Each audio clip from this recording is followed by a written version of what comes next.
silence says it all the same. There's something about secrets in the way you keep them, like a melody lost in the deep. Something about whispers trading like kisses. You know you can have my heart to keep.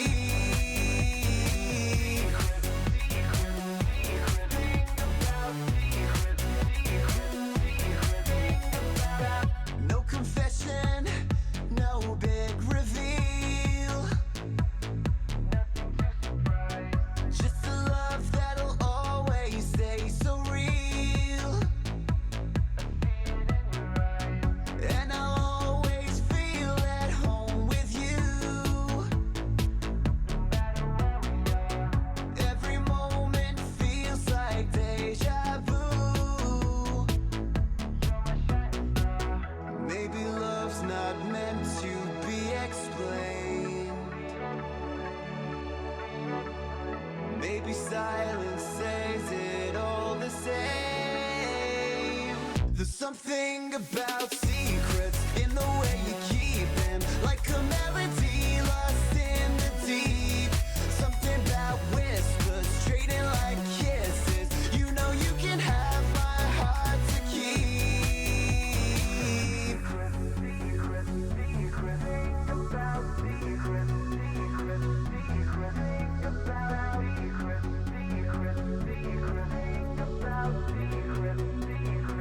There's something about secrets in the way you keep them, like a melody lost in the deep. Something about whispers trading like kisses. You know you can have my heart to keep. There's something about secrets in the way you keep them, like a melody lost in the deep. Something about whispers trading like kisses. You know you can have my heart to keep.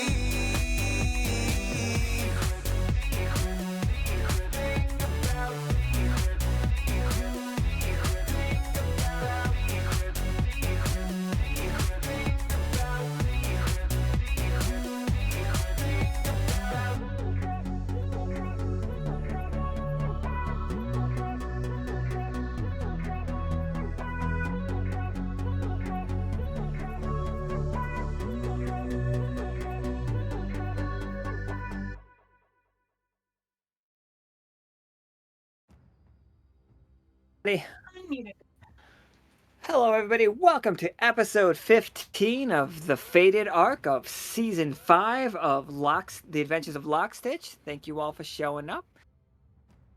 All right, everybody. We are the next day after the whole situation about future travel. We are the next day after Maverick, Arthur, Cass, Phaedra have disappeared into the void. It's not going to come up today, but I'm just letting you all know that's where we are. Also, something about secrets. And with that, we still have some of the cards out. We have some speakeasy cards out there right now that give you a scene for an upcoming speakeasy. It's not going to be this Friday. I think it's going to be next Friday. The only reason it's not this Friday, Saturday. Could be Saturday, Nika says. Could be this Saturday. That makes a lot of sense. This Saturday, everybody, there's a speakeasy that any of those cards can be played at. I'm going to lower the rarity of them right now so you guys have a better chance of getting them. But so yeah, this Saturday is a speakeasy. So Friday we are doing the Arthur, Vidra, Maverick, Cass, Golden Girls, Brindlewood Bay game. Then Saturday, speakeasy. Sunday is a very special game that I hope everybody turns up to because that game is going to be buck fucking wild. But with that said, today's game is in between all those games, which is good. We're back on the time scale. We don't have to time travel anymore. We're going to start today's game in Nefraka. So, real quick recap for the players that cannot keep an eye on the game all the time. I understand you and I appreciate you and I love you. Here is where we are. We are in the Sanguine Sands, or on the side of the Echo called Sanguine.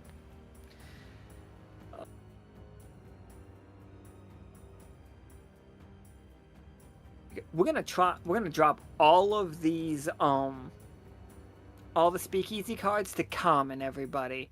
So if you get them, if you get multiples of them, please mention who you want to have it instead of you. If like because two of them are 4 people cards and one of them is 1 person cards where you pick an extra. Sorry, I don't mean to last minute everybody. I'm really sinuses headache. Anyway, so today we are on Sanguine. We have been asked to come here by the Oracle Nyx. Nyx leads the Order. The Order is a group of soothsayers, fortune tellers, interesting people that can guide the Sanguine Sands and the Echo by extension through knowing what is going to happen. They go out of their way to make sure the city of Nefaka, which is a subterranean city right here on the map, if you guys are wondering, it's fine. But it is somewhere between cyberpunk. It's not cyberpunk dystopia. It is cyberpunk utopia. Like, imagine if everybody could see the future and, like, your life was better because of it. Or the group of people could see the future and your city was better because of it. They have great restaurants, great entertainment, amazing. It's a great city. They have given you all a building to study the Tears of Fate. The Tears of Fate went missing about a year ago. They haven't been able to find oases. Pollux, Caster, and Kay figured out that if you play Luna Magic, or if you use Luna Magic strong enough, you will pool these Tears of Fate, and they can collect them on their own. And they did. We had a concert headlined by Orpheus and Frog. It was amazing. Everybody loved it. Frog really added something to that concert. Everybody. If nobody remembers, Frog is just Talali's pet. Frog is also her wizard power, so keep that in mind. Not really. You don't have to worry about that. But the Tears of Fate are a liquid that comes up from the sand. It is thicker than any water. It is even thicker than oil, for the record. The Order has given you some vials to do some tests on to figure out like where they are. And they have given you a dowsing rod, the way that they had used to figure out where this stuff was going to appear every single cycle. They always knew exactly where it was going to be. Now they have no idea, but it is still appearing. Couple things about the Tears of Fate that were not included in you guys's mission brief is the fact that if a normie, somebody that has not studied studied with the Order, drinks it, their body gets dissolved in an amount of sand equal to their body weight and soul weight. They become little grains of sanguine sand, little blood red sand grains that just collapse and then combine with the rest of the sanguine sands. If you become a sanguine sand, a sleepless sentinel is what they call them. If you become that, you don't get access to the afterlife. This is you forever. From now till to eternity, you are just a piece of sand. And Question. yes. What's this liquid taste like? Okay. So a couple people have tasted it. Let me introduce the characters, and then we'll get to these answers. Like, you guys will be able to start right on the lab page. Everybody, Leo was supposed to be part of today's game. His internet is not working out well for him, so he is currently still building up the airship. We will have the airship for next season, everybody. Not season, next arc. Next arc, we will have access to the airship. I'm very sad that Leo couldn't make it, but here we are. So we have Senior Officer Akhana, played by Akhana. Hi. We have Foley, played by Z. Hey, hey, hey. We have Iskra, played by Molly. Hello. And we have Officer Lore, played by Esme. Hello, I live.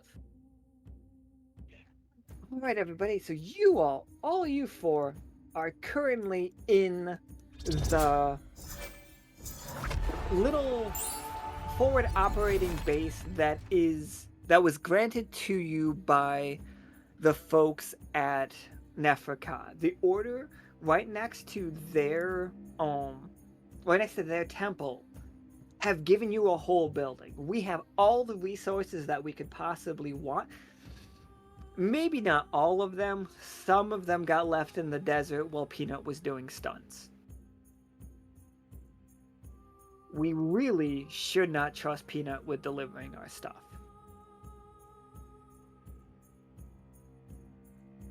But please, ask your question, Foley. What does it taste like, you say? Yeah, what's it taste like? Alright, so we know that anybody that is not trained in the Order's arts, like not trained in the specific way that it works, if you consume it, it turns your entire body to blood red sand and turns your soul into your worst nightmare. So people are a little hesitant about tasting it, but people have tasted it in the past.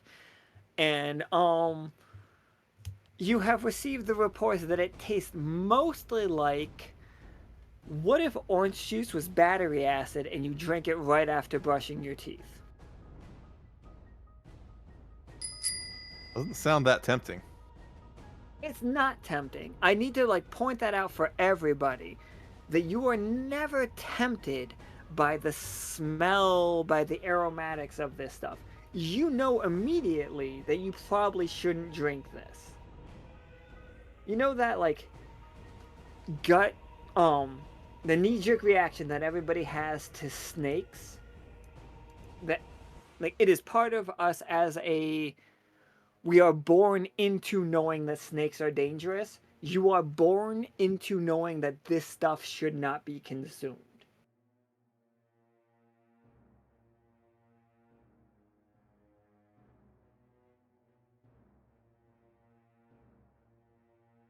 Neat. So kind of like blue raspberry then. Does blue raspberry taste like you probably should... Does blue raspberry taste like ancient, forgotten knowledge? Yes. Yeah? Maybe. Also, the color's unnatural. The Yeah. color is very unnatural. I'm currently removing Leo from all of our maps, by the way. Sorry about this. Man, no wonder blue raspberry is my favorite flavor. Weirdo. I don't know how to Ancient tell you this, knowledge. Laura, but blue raspberry is nobody's favorite flavor. Unless, of Has- course, if somebody... Is blue raspberry actually your favorite? Yes. Actually. Buck wild. That is a wild I statement only to me. like it. I just recently had it. I didn't notice. I had an icy from an ice cream truck that said cotton candy, but it also had blue raspberry on top of it, and I swear it didn't say it anywhere on the package. I was like, what is this? It's not cotton candy. It's very weird. It's still good. Me and Nika were just talking about cotton candy. Can we all agree that outside of an icy or ice cream situation, which I realize cannot be replicated, cotton candy when sold at the store is an abomination against God. Yes. Yeah. It's gotta be fresh fun. Come on.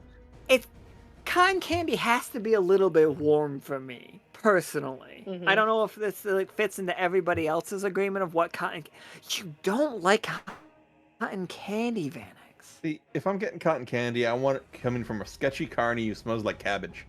Oh God! Yeah. If there's not a cabbage-smelling carny, I don't want it.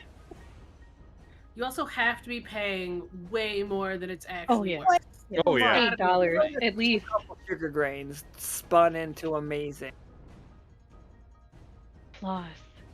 Candy floss. Fluffy cloud. I feel like part of my childhood was lost when I learned how cotton candy was made. I feel like I should have never learned that. That it's superheated and spun through a centrifuge. Right? I thought cotton candy came from elves. Yeah. Feel like I'm being laughed at. Yeah, But where you are the should. elves though? I'm just curious where you think they were the whole time. Keebler elves. I thought they were doing it. They only make But cookies. not once did the Keebler elves sell cotton candy in any commercial. Yeah. Okay. What were you Anyway, smoking? I Cotton had a candy. rough childhood, everybody. Don't ruin Okay, I'm cotton sorry. candy for me. You already said it was ruined. Elves, check. So has anyone tried to touch these tears? Yes, Iskra. Pim. Whew, Pim tried to touch them, but she came back with a cast on her arm made by Katori. She stated that you got ridiculous chemical-like burns. Upon further studying, it is. Nobody has touched them since. Now, random people and random animals and plants have consumed this to negative effects, Iskra. We have cactuses that consumed them. Oh, not cactuses. We have cactuses that drink blood. Don't worry about those. They're a different story.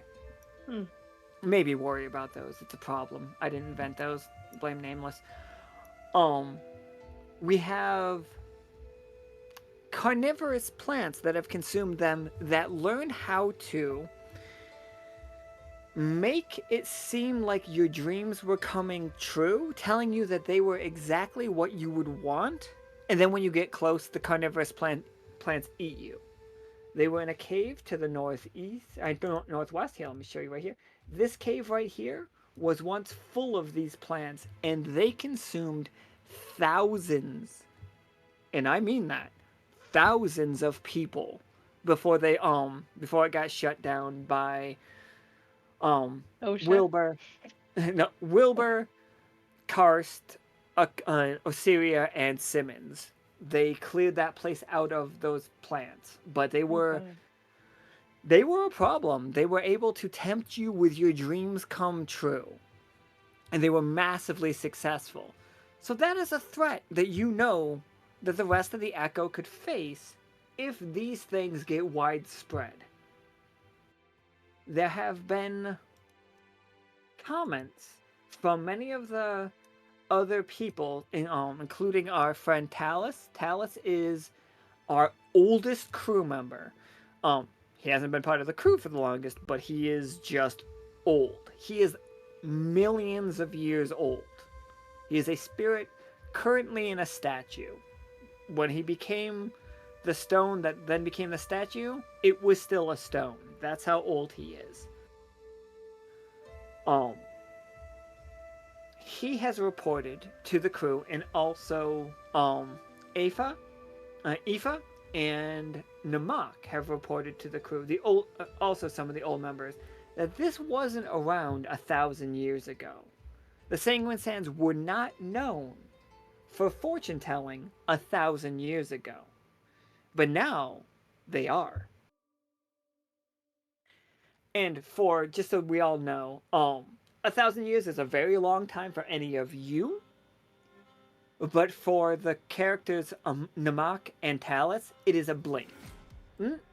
A blink for Talus, a little while for Namak. Namak has been sleeping for those last 1,000 years.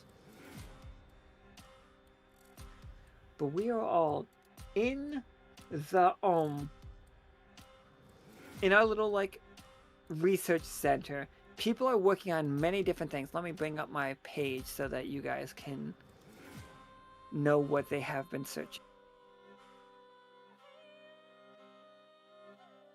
Okay, so we had a recap game the other day, at which point I explained the things that are happening. The Order asked for help to locate the Tears of Fate. We have thus far not been able to help locate what happened with them, but we know that when the moon is full over Sanguine, it will pull these Tears of Fate out of the sand, and they will take to the air in a green haze, and in a teal haze. That haze can be dreams come true for people, but it could also be nightmares come true for people. Then Pollux and Castor put on a concert with the help of Kay to sync it up and made just giant lakes of these tears of fate appear, the way that they used for the Oasis. Excellent. That's great. The Order loves you all for this. I need this to be made clear. There was also like a weird trade agreement happening. The Order did not love you for that, but that's kind of falling through. That's not. Don't worry about that part of the mission. That's not you guys' mission today.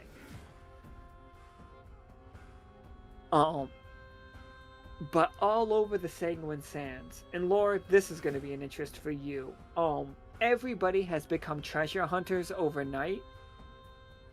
They have started finding artifacts for an absolutely useless, nobody remembers it, nobody cares for it culture. But they invented a lot of cool stuff. They have some really cool cups. They have some really cool weapons. They have stuff that looks great. Very just like edgy stuff. And everybody's like finding it, trying to bring it up, selling it. That stuff belongs to a group of vampires. So we've learned that it is a culture completely removed from the history of the Echo. Akhana, both as a spy master and as a stitch crafter, the fact that this stuff has been removed from history alerts you. You and Katori both can like see it as a problem. Katori is trying to put together a lost language. She is so close, everybody. She is at 19 out of 20 words we know to learn what this world means. You all will know those words and can act upon that stuff. Like, you know that anything that seems uninteresting to you should be investigated. Because if it seems ridiculously uninteresting to you, it is probably important. This was clearly done, and we've learned about this, by the alchemists. The alchemists are a group of... I hesitate to say that they are your opposite of the coin, on the other side of your coin, but they kind of are. They want nothing but chaos, so far as we can tell. They want to cause as much...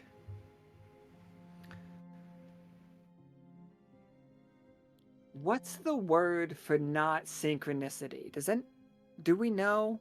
Like, any of you guys got a word for, like, when things don't line up, other than chaos? Askew?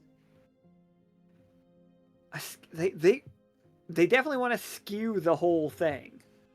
Ooh, discordant. Discordant's very good. Discordant's very good. Shout out to Midnight.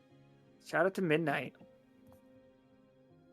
They want to see discord everywhere, as far as we know. Now, let me ask each one of you, and I'm just gonna say it all out loud, and then you guys can tell me where you think your character would fit in to the whole thing. So, there is the Order used to be able to find where this oasis was every single cycle. They'd always be able to go out, be like, here it is, keep people away from it so they don't drink it and turn into monsters, and then they could use it to keep going. There is a musical element to this. There is a vibe. They never realized that the vibe was necessary, but it's there. It's very necessary in the dowsing rods that they have, which are basically Y-shaped sticks wrapped in finery and some silver hand jewelry. But there's also a treasure hunting not problem, but situation, as I explained. The entire oasis, like, everybody after money is searching for these things to sell them. To sell any of the goods.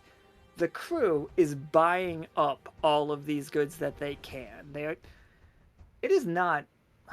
Actually, Akhana, can you roll me a d20? This is nothing to do with Akhana. This is just because you are the most senior officer in the game. All right. This is basically a roll for Krieg. Oh, I should have hoped for worse.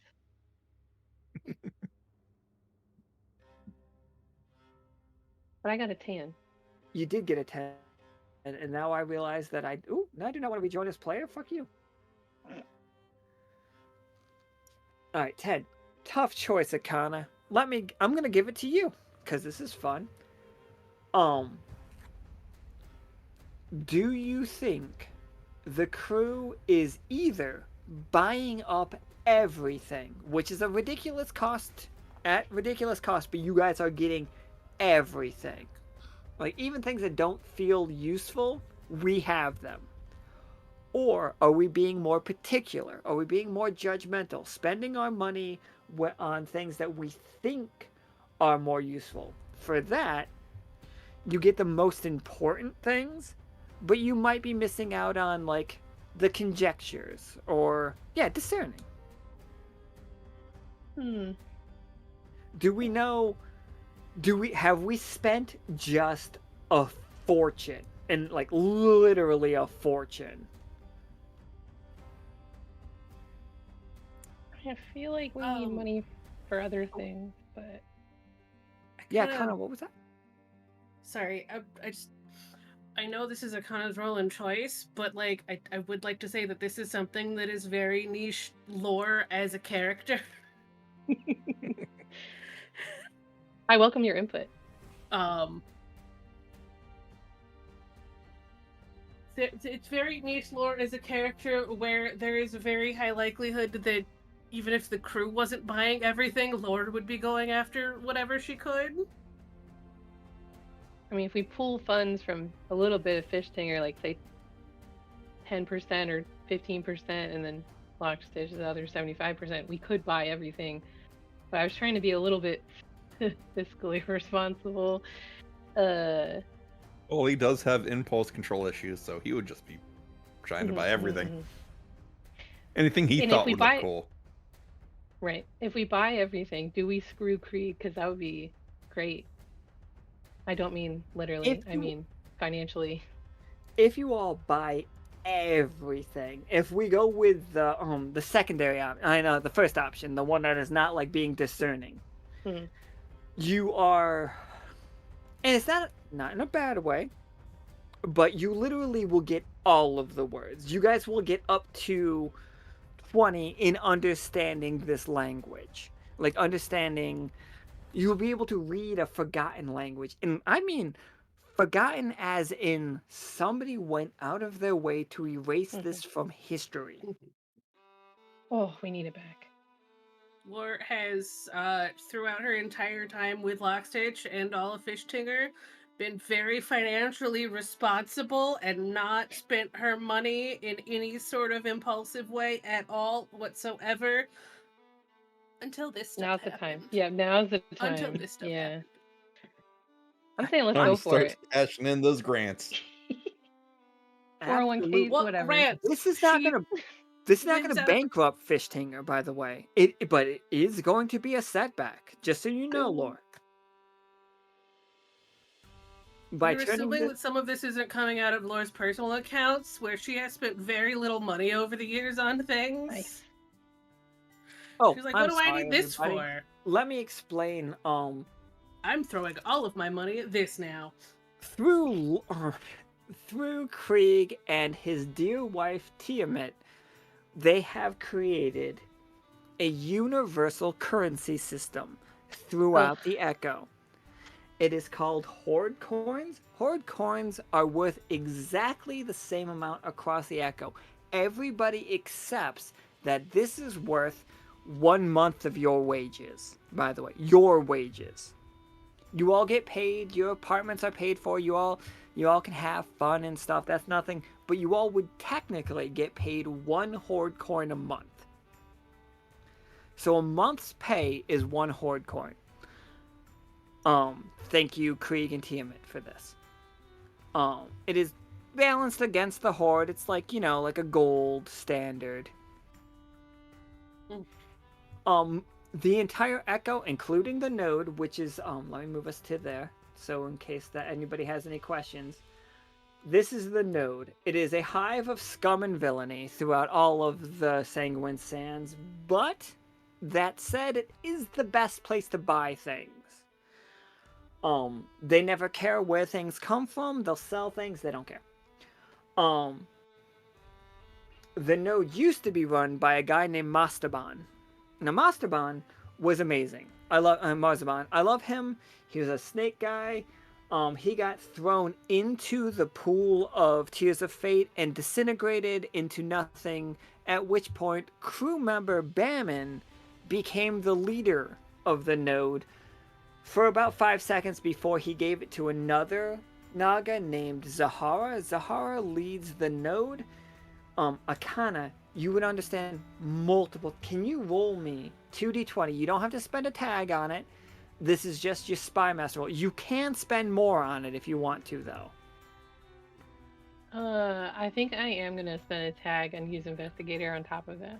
Absolutely. So give me 3d20. Remember, everybody with the officer, which includes Lore and Akhana. Both of you can ignore a 1 this game. Sweet. 19's real good, though. Woo-hoo. Absolutely. Akhana, you... Alright, I'm going to move us to this thing so I can bring her up on screen real fast.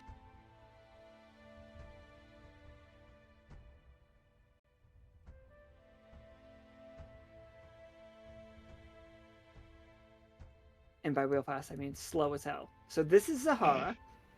Zahara, as you will know, is an Uwu Naga. Uwu Nagas, Akhana, are Nagas that include the term Uwu somewhere in their speech. With a 20, absolutely. Oh, I'm familiar. Ooh, thanks for the up. So, Zahara, currently leader of the node, is in pretty good standing, and Akhana, you would know this because of the help of Lockstitch. She thinks the squirrels are helping her out. It's really Lockstitch pretending to be squirrels that are helping Zahara out. They have advertised for her. They have set up amazing trade routes for her. They have protected her from some of her enemies, even if they didn't know they were doing it. Zahara is an Uwu Naga. She has arms, but no legs. She has a cobra hood, golden scales. Does not want to deal with the Bureaumancers. She is, like, not Bureaumancers, the Alchemists. She is scared of the Alchemists because she saw her father work for them for so long, and they basically controlled his entire life. She is looking to escape the contract between the node and Nefaka that says Nefaka owes the node 20% of all of their trade. She wants to get out of that because even though she is the node, she's the one that would benefit because she knows that she could not enforce it and she does not want to look weak. Also, her contact with the because somebody turned it into a 20. Alright, so her contact with the Alchemists is a character named Nora. This is Nora right here. She is known as Nora Nolock. 5 years ago, she was known as a very prolific, I know it's not carriages, I'm sorry, my head hurts a little bit right now. What did they call it? Wagon rustlers? When, like, the Pony Express ran. When people robbed those carriage robbers? Highwaymen? Highwaymen. She was a very prolific highwayman. She used to rob Tiamat's tithe carriages all the time. Her and her crew that may or may not have included Cass a time or two. There's no proof, but there are rumors. You understand, Akhana? Yep. And then she disappeared. And now she has reappeared 5 years later as an incredibly competent alchemist. Some alchemists, as Caustic is saying in the chat right now, some alchemists are beeromancers, and I will let you all know that right now, yes, Nika answered before I did. Alchemists and stitchcrafters are two sides of the same coin. Whereas some people are looking to understand it, some people are just looking to break it. Yeah, exactly.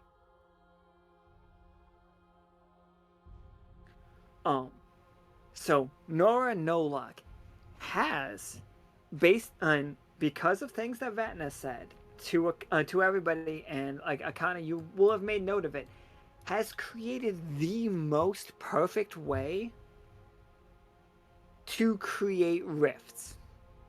She has made a rift that Vatna, a dimension-eating moth, cannot understand. He rolled 2 1s on it, everybody. He did. It's rough for you all. Sad moth noises.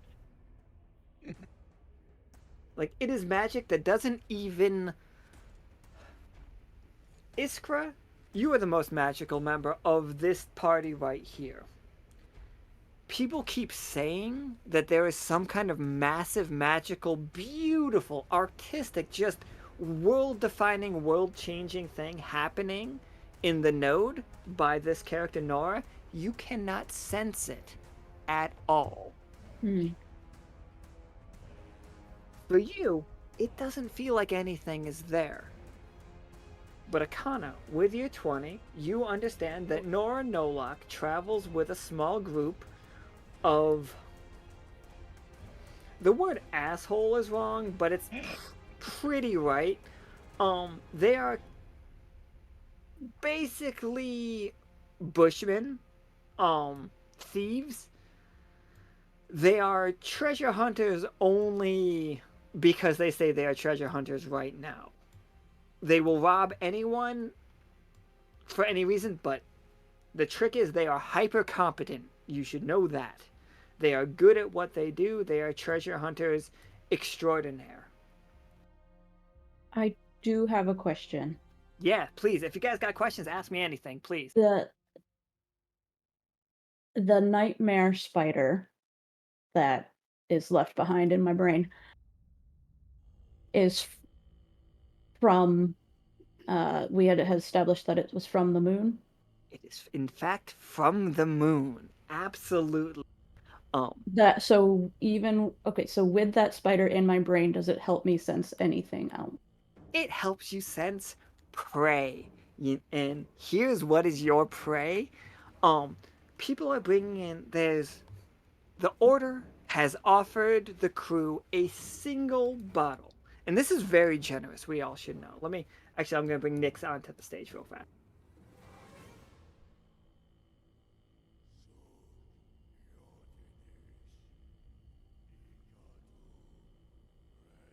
If I can remember how to spell, which I can't.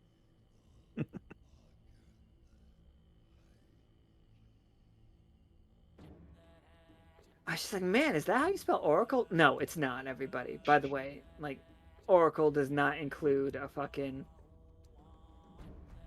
I kept spelling orc over and over again. Oh no. Yeah, the oracles. The oracles. I forgot I did make her a token. Here we are. So Nyx is gonna come into the room with you all. And she's just gonna... So Nyx, very Sphinx cat coded, very dark. Her eyes never stop leaking. Amon normally does not have his eyes leaking with the tears of fate, the glowing, but Nyx, it's always happening. Sorry. Thank you, Caustic. Thank you. Nyx is a they, them. And I need to get better at that. But their eyes have never stopped flowing the entire time that you know them. Nyx has told many of you that the future is terrible. Like, Nyx is very stuck on the bad future. But she comes in, they come in with a bottle of Tears of Fate. Iskra, the bottle is full of a teal liquid glowing, sloshing around in there. The spider in your head wants to eat that so bad. Just, that is prey. That is prey. That is food.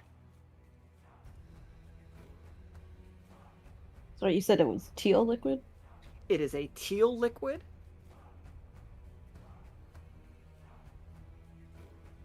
Very thick syrup. Nobody's going to understand this one. This is going to be me alone. Have you ever microwaved maple syrup? Yes. Thank you. Then that is the texture we're looking at. Oh, Like but- So molasses? somehow thick and runny at the same time. It is somehow thick and runny. Like molasses. Like what? Microwave molasses? It's a little faster than normal molasses. Okay. Like, you could drink it like water, but it would would feel It something. doesn't You know what I feel mean? Good. It Oof. wouldn't feel good. Like heavy. Ask me how Heavy. I know. Heavy's a good word. And like it cools a lot faster than you think it would, so when it's like halfway down your throat, it starts to congeal. A Oh, little. you're cool. NyQuil's a good fucking. Yeah. Like. Man. Equivalency. Yeah, I think somewhere between, like, when you shake the bottle of NyQuil, you know how it sticks to the side? This is very stick to the side of glass. Nyx brings it in and offers it to you all as a... He's treaty's the wrong word. But Ceylon, Officer Ceylon, Senior Officer Ceylon struck a deal where the crew, the node, and the order each get a bit of it to study. Nyx comes in this room and they are like, here is your supply. Please be careful, everyone. This is incredibly sensitive material. I'm very sorry that we couldn't do this in Masterbar, but of course, due to the recent events, we assume that it is much safer here. They set it on the desk. Nyx has two floating hands that they don't treat as weird, but everybody, you are perfectly fine as thinking that is weird. But they set this down very carefully and like, here you are. If you can, use your powers and use all of your knowledge to learn why we cannot discern where they are coming up anymore. We would appreciate that so much. The Order is already in great debt to Lockstitch for figuring out a way to resupply the tiers. And as such, continue using this base of operations as long as you need. This is becoming, like, you all permanently have a base in Neferka. Just like you all permanently have a base right outside of Haven. That place looks like a meth lab, though. That's a weird place. Question. Yeah, go for it. And this is kind of above table. Is this the side that Foley's ship originally crashed on? That is a fun question, Foley. You actually crashed right here. So you crashed over Interesting. here on this side, like right over here. Interesting.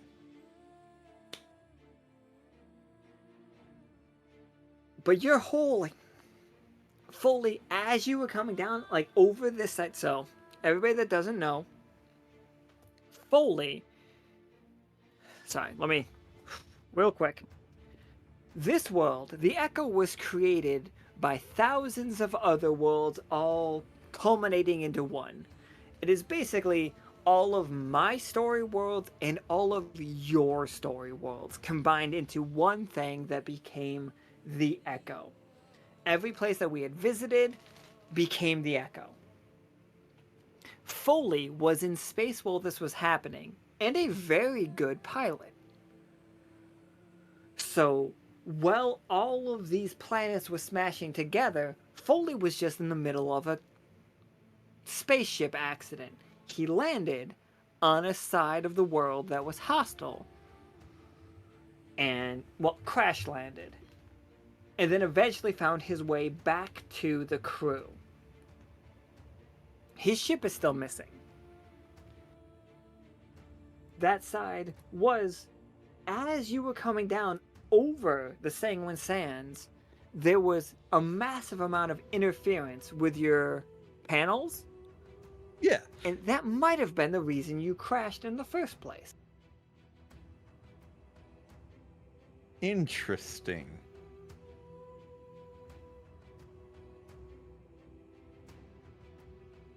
So, I have a theory.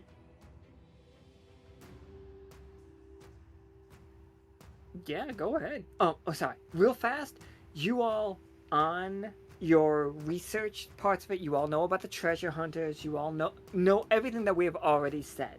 You have a ancient dowsing rod that the Order have now considered defective.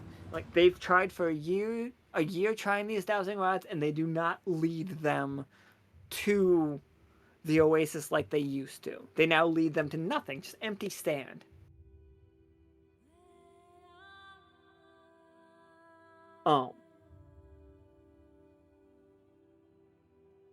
Discord messages kill me. I gotta mute Discord completely. Like I got bloop. I'm like, uh-oh. I gotta read this now. So it is said, Iskra, because you have the magical tag, and there's only 2 of you, I think that actually, no, 3 of you that have it, and each one of you react to this differently. The sand feels really, really weird. And through games, we have discovered that the sand is not the way that sand happens on Earth. It is more terrible. Every grain of sanguine sand was once a part of a person. And it's not just that it was part of a person, it is still part of that person in their ghost. Like 1 grain of sand worth of their ghost is in it too. Magic in the Sanguine Sands works different. For most people, you are magical enough, and the crew is magical enough. All of you. If you have magical abilities, you can use it the way that you normally would. But people that don't have magical abilities use occult magic, Iskra. And this magic is tarot card readings. They do readings through crystal balls. They do soothsaying. It works. But they are not calling upon the spirits for help. They are calling on ghosts. And what's worse is the ghosts are answering. Ghosts, not spirits. Ghosts, not spirits. Yeah, like if you threw a fireball out here, it would work like a fireball. But you would be using ghosts, not spirits.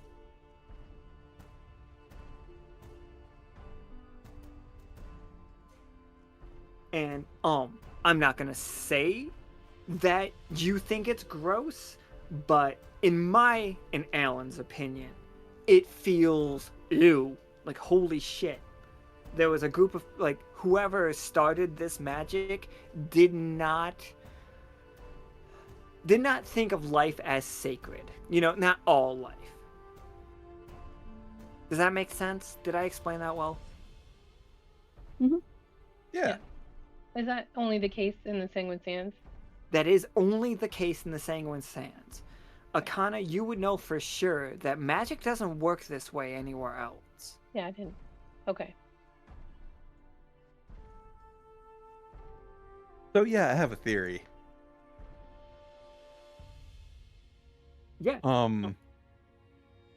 when Foley's ship went down, there was still had a lot of connections to. Does anyone remember the word tree? Mhm. Yes. Mhm. What if all of this ghost magic, this seeds of tears of destiny, what have you, is all somehow residual shit left over from the connections I had to the word tree? And with the ship going down, I'm sure it got scrapped, it got sold for parts, it got essentially torn up. What if that's why it's spread out all over? Because my ship got torn apart. Oh my god, that is very close to actually of one of my ideas. Can you roll me communications? Give me 2d20 Sure. for this.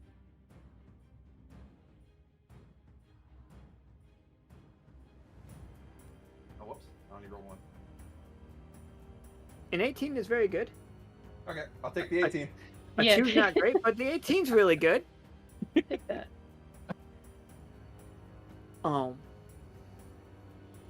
Foley, you with an 18, that's a very good roll for this. Who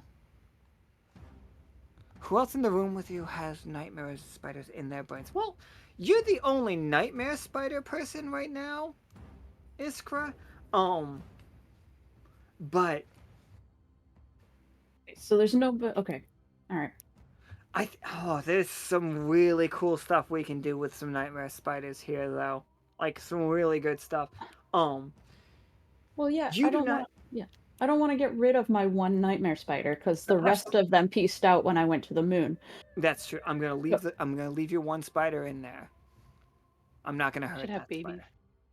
It could have babies. Absolutely. We could Charlotte Webb's your fucking brain spider. Don't bring up that terrible, sad book to me. Nightmares. You know, is it gonna spell out like boo? I mean, if the ghosts are talking, yeah. Kay will absolutely be able to, like, everybody will be able to study these tiers. If that is what you guys want to do. The bottle is not going to be used up in this game unless somebody says we drink the bottle. In that case, that is your own. That's out of my hands, you know? Foley, you, with an 18, remember, as your ship was careening down here, there was another. You came into contact with something, and it diverted you from your path, and therefore you had to crash land somewhere.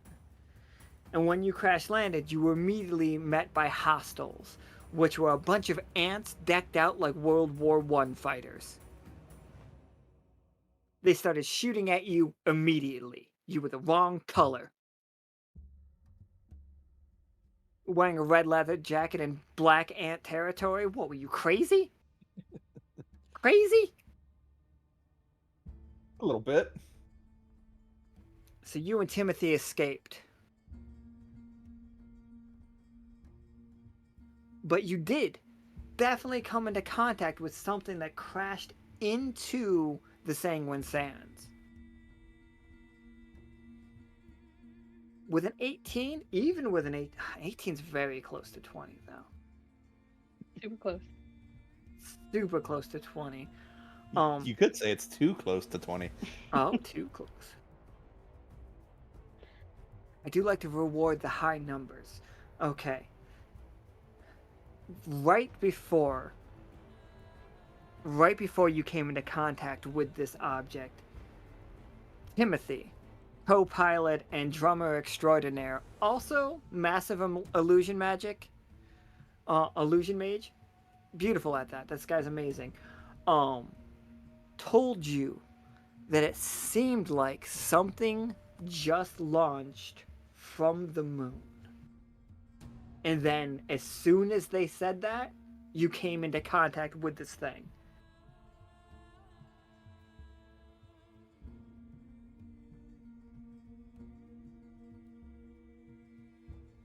Those are the last things that you can remember before the crash. I'm sorry. Go ahead. Sorry. Last things I can remember before the crash was, I think Foley was just trying to gather as much of his equipment and radio recordings as he could to try to preserve it because he knew that this was it for the ship. So it was just him running through different rooms gathering what he thought was important.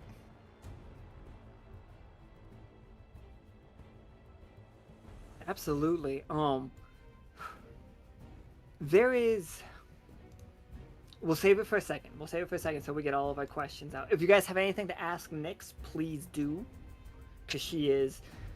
They are very reclusive. They don't like to answer questions. Akhana, you would know this, especially as a spy leader. They try to be incredibly cagey with their answers, specifically around the order. But at the same time, they are trying to be helpful. Like, they are honestly trying to be as helpful as they can. I'm wondering if the dowsing rod ever like gave a even a weak signal, and like how do they know for sure it didn't work? Like, were they alerted some way and then they just looked around and didn't find it, or did they dig, or did they do some other kind of subterranean search Oh, with a vision or we something? never had to dig. You see, Hmm. the dowsing rod would tell us exactly where to go, and we would show up expecting an oasis, a massive oasis, beautiful oasis, and it would always be there. In my entire time as being the leader of the order, up until a year ago, you understand, the oasis always arrived right on cue. If I felt the dowsing rod move, I would know. And then within the last year or so, based on, and according to information, when you turned the moon back on, whatever that means, I'm sure that you all meant well. Whenever the dowsing rod gives any signal, it's to nothing. We arrive, jars in hand, prepared to collect the tears. And there's nothing there. It is naught but sand. Some of us have thought to dig, but we do not. We are not miners. We are not meant to get our hands dirty, you understand. It just wasn't. And so we left. What if it isn't directing to this stuff anymore? What if it's to something you just can't see or detect? Why would it be so... Or Well, because the then moon it's is used moving. The moon is moving now. Maybe it's trying to triangulate and it doesn't have a third point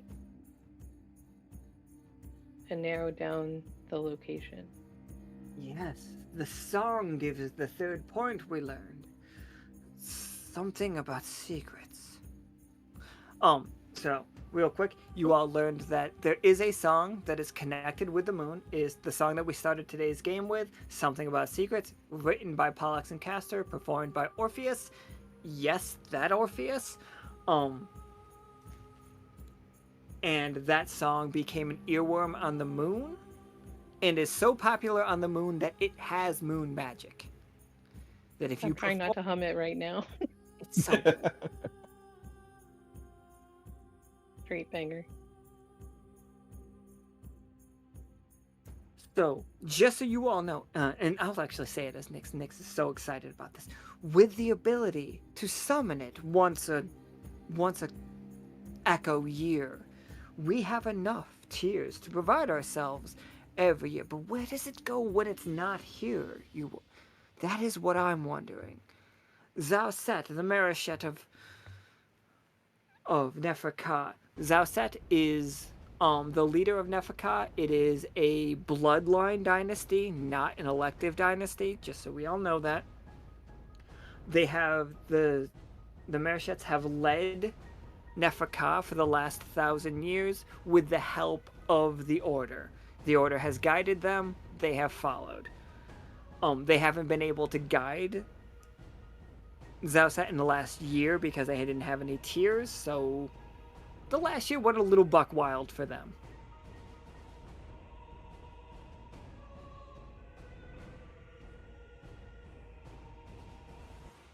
But A question for Nyx. Absolutely. Is there also a rod on the moon? Ooh.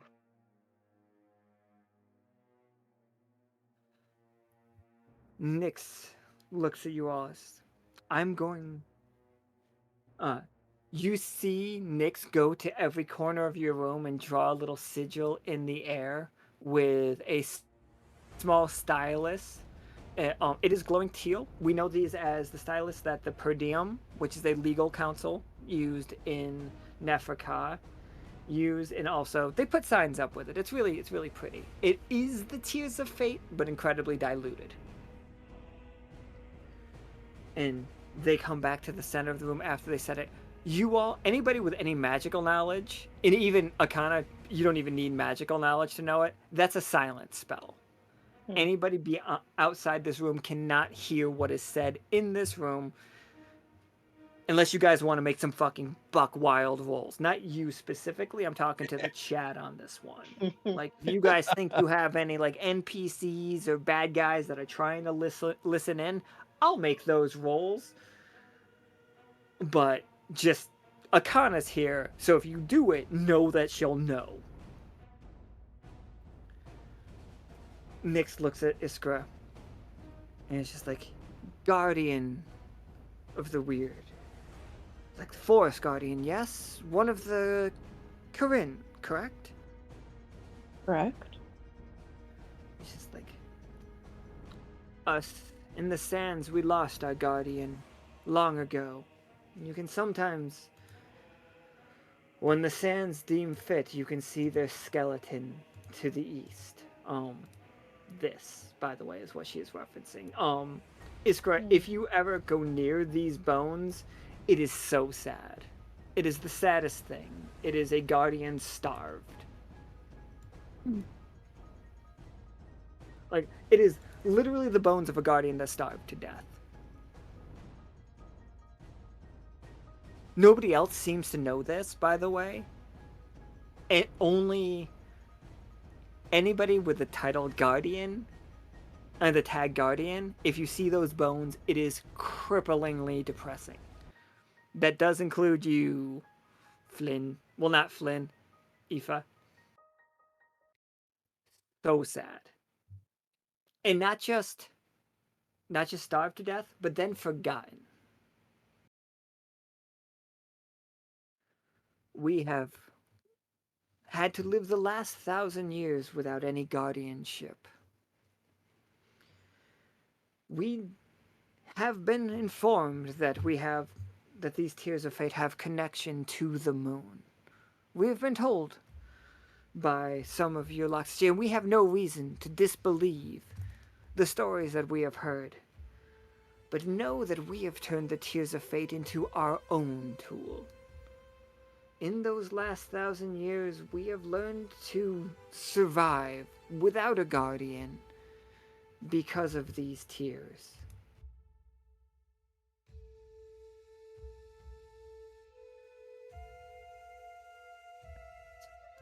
So, let me ask you this. What's more important to you, the tears or a guardian? At this point, the tears are significantly more vital to Neferka's survival. We have guided the Marishet as we can throughout the years. And this is a true statement. Each of you can know the statement from a different point of view, but know that what I'm saying is true. Like, the Sanguine has been the safest side of the Echo, the most steady, the most sure through these last 1,000 years. In the Dark Ages, Neferka did not falter. The Sanguine Sands were held together through the order. We made order out of chaos. It's just like we understand the boon that a guardian brings to their side. We truly do. But we have moved beyond the need of guardians. We, the Order, have become Sanguine's guardian. And as such, we expect that we protect the echo entirely. That part is conjecture. They don't know if they actually protect the rest of it. But they do know they protect Sanguine.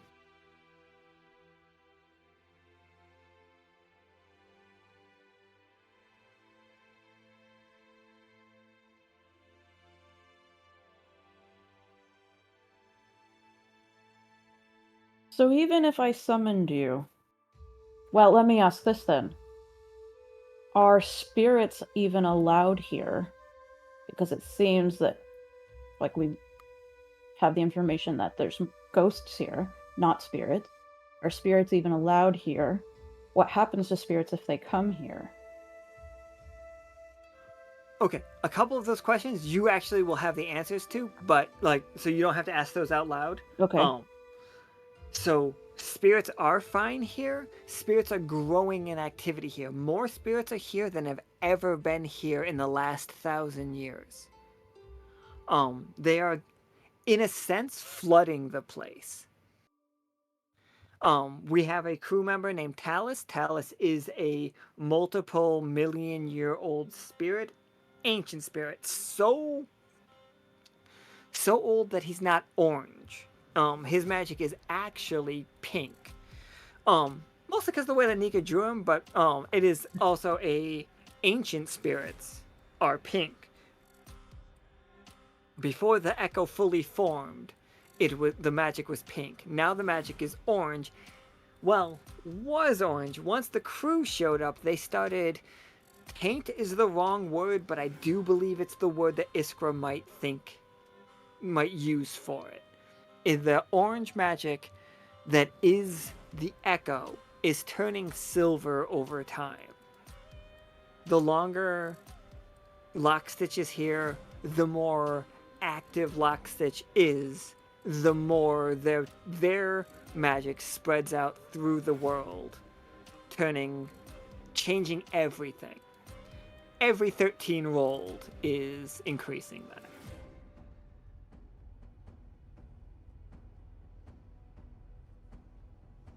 But spirits are here, but they definitely.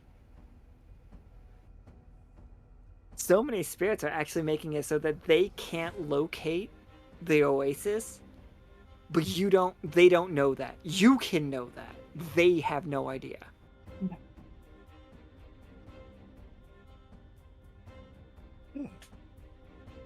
So if I summoned you a guardian spirit, you wouldn't accept its help. You would turn them away in favor of the tears. You must understand that we have found a balance ourselves. And well, a Balance guardian or might. preference? Good question. Nyx is gonna be crazy honest with you. It's a preference. I could see a guardian working, protecting all of Sanguine very abjectly, very not thinking about the world, the way that the world is going, the way that the echo is spinning towards the capitalist regime, you understand? We at the echo, and we of the order, understand that we must move with time. It's not just about a great creature that can protect us from outer threats, but many people who can protect us from ourselves. A guardian by committee.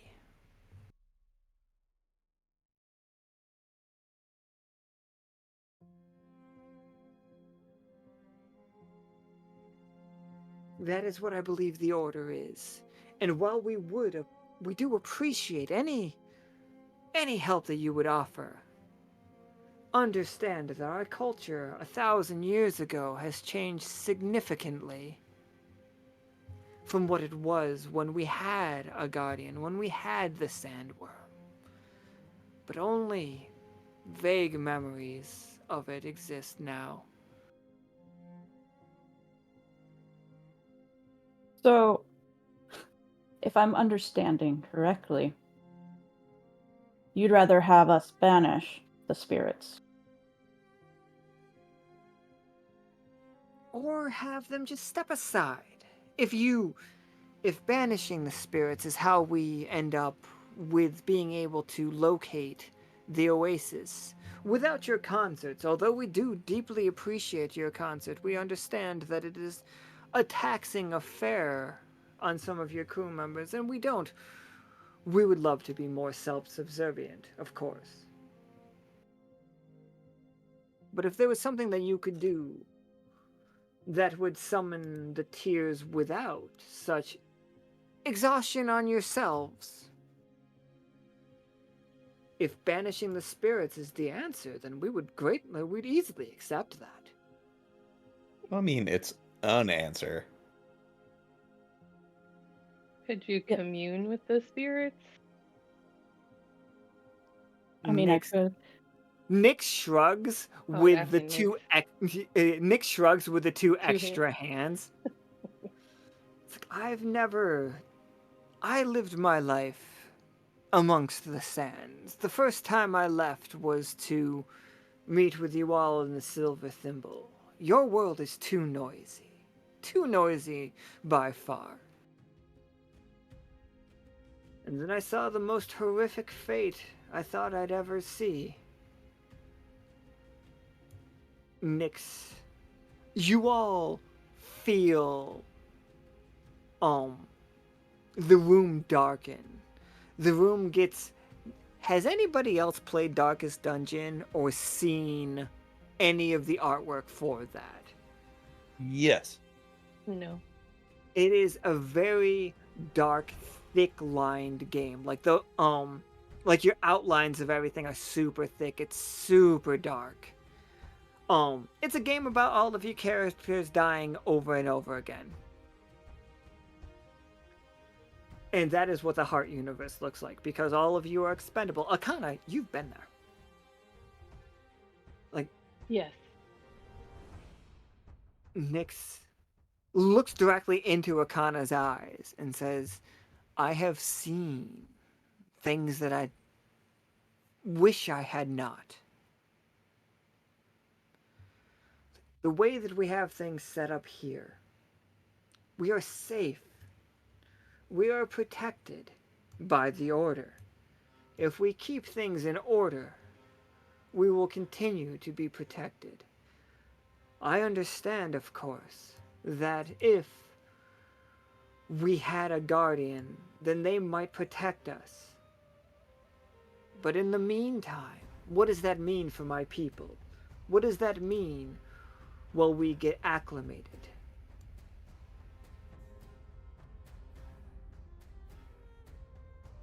We prefer our own safety in the way that we've been doing things over the safety of all else, of course. I will admit it. We are used to the way things are, and we would prefer it to remain so.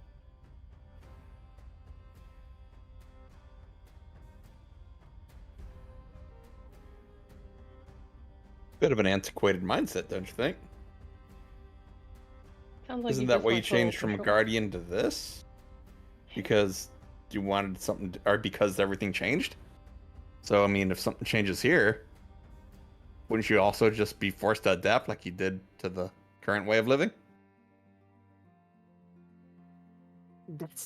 It's terrifying, though. That's The life. order. But that doesn't have to be how it is, you understand. We can see what's coming. Oh, this is Nyx talking. This is not Alan trying to convince you of things. You are all exactly where I think your characters would be. Yes, Nyx can see the future and is guiding things. And yes, Nyx wants to make sure things remain the same as they've always been. Maintain the new status quo. And it is a very new status quo. Only the last 1,000 years or so. Yeah. Well, I'm just saying, things can change. drop of a hat. I used to be in space. Nick stares at you. We've heard this, but we did not believe it. I know you've all been to the moon. How far into space have you been? Everywhere. You never used to listen to my radio station back in the day? It's, you know, a little on the hush-hush. Kind of had to know some people.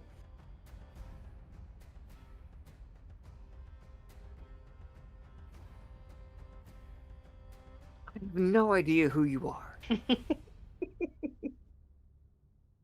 Other than your file from Lockstitch, I have no concept of who you are. Radio. We don't get the radio down here. Clearly. We're a subterranean culture. Is it possible to pull the group aside for a conversation without Nick's hearing? Absolutely. Nyx just goes to get themselves 4 cups of coffee. Nice. So, I can do a couple of things here.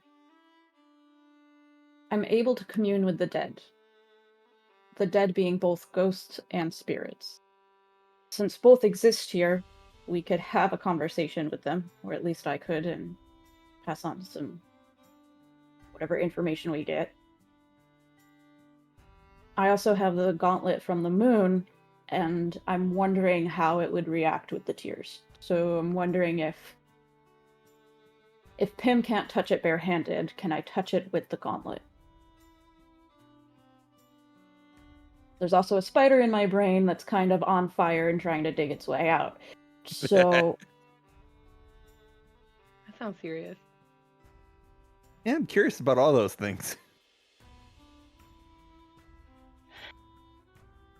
So you want me to do all of those things?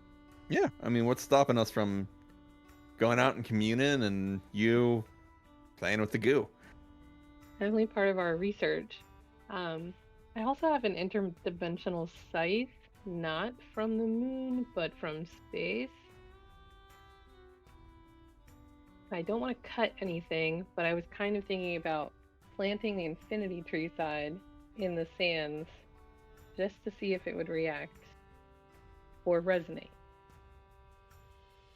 That is a buck wild idea. All right, let's all take this outside. Yes! Field trip! We've been in this room too long. Let's go.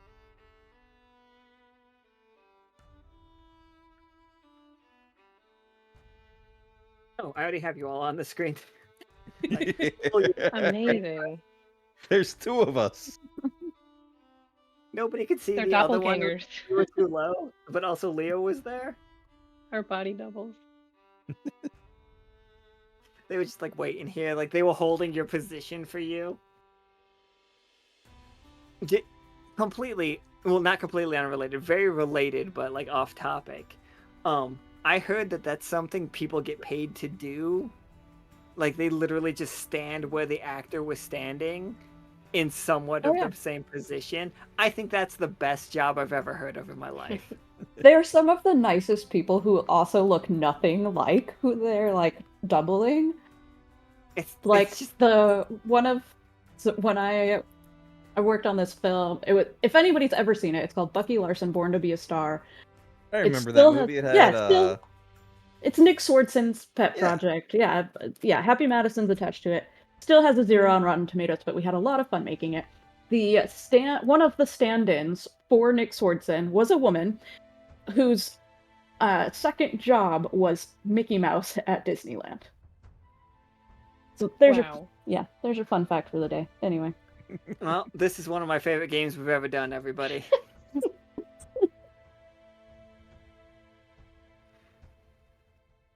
That was real life lore drop too. Right? Gosh, shit. Blew my mind. I learned about that job on TikTok. I have since deleted TikTok from my phone because it's too depressing. But I learned about that from TikTok. I was like, oh man, I never thought about the fact that they, like, for the camera's sake and stuff, they need somebody to be standing exactly where they were standing. Yeah, they have to be like similar height and build so that they can like get the appropriate lighting and stuff. But yeah. Or just I- to line up a frame or something like that? Yeah, Mhm, yeah, that makes exactly. sense. Okay. Okay, I don't want to stay off topic for too long, but I felt some of the most stupid I've ever felt in my life when I realized that songs are not recorded in one take. I, for some reason, just assumed that the singer and the music were always playing at the same time. I just assumed that they all needed to be perfect at the same time, not realizing that every person could be just perfect on their own. And I said this to one of my musician friends, one of my successful musician friends, and he basically said, "Alan, are you stupid?" Oh no. Yeah. Yeah, I I wasn't gonna say it, I always but thought it was a concert live situation. Thank you, Puppin. But yes, I felt dumb. Thank you all for reliving my shame. But anyway, we're back out here. We are under. I'm gonna move the moon. You guys are gonna. The players, are gonna see another moon. Ignore that. That's no not here. moon. Here, let me just. Aha. It's a space station. So you see the moon when you leave Neferkat. It is above the Sanguine Sands. Couple things about the Sanguine Sands that you all will have realized at this point.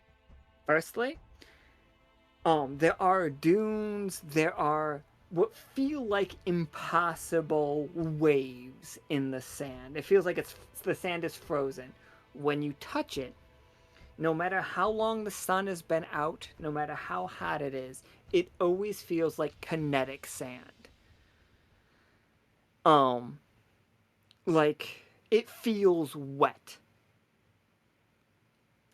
Iskra, when you touch it, especially because of your whole forensic and necromancy side, this is all bones. This is all bones, and maybe not even bones, blood, organs, little bits of soul that have become grains of sand. Um, this is very gross. I can- It is.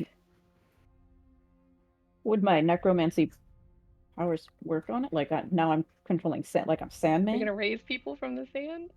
Oh So no. get them all up. Tarkus has tried to use ghostly power to talk to this stuff before. What he Okay. discovered from it is it's not enough of a person to bring back. Hmm. It's like Right. trying, like every grain of sand, it is slowly moving. You all can feel, Iskra, you can feel it specifically through necromantic magic. Some of you can feel it tectonic plate style or just magic shifting under your feet.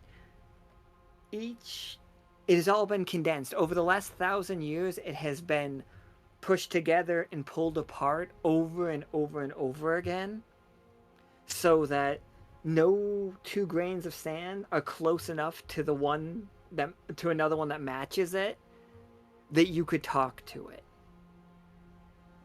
From Tarkus's point, what Tarkus has done, you could still maybe get some things because you are definitely more equipped than Tarkus. Tarkus is a ghost himself in a living body. Like Tarkus is a weird boy himself. Let me put Tarkus on screen.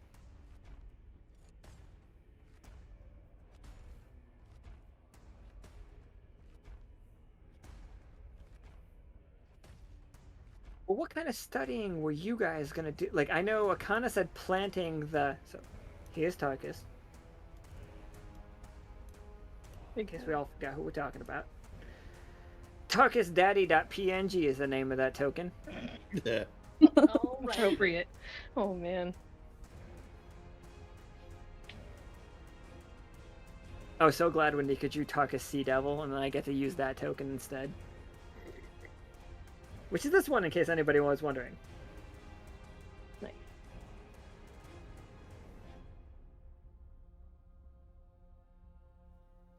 Alright.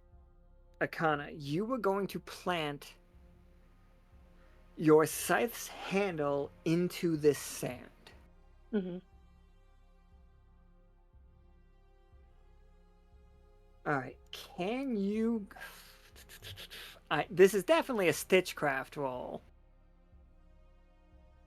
but so I think you fully can use Wayweaver, Investigator, and Stitchcrafter. You could use 3 of your tag points here if you wanted to.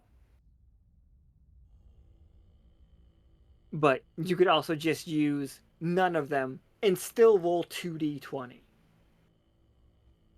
Can I ask an out of character situation question? Absolutely. I don't know if you can tell me, but is there a chance to damage the weapon using it in this way? Or affect its effectiveness? I think there's a way to make it look a little different for a while, but does not affect how it functions. Okay.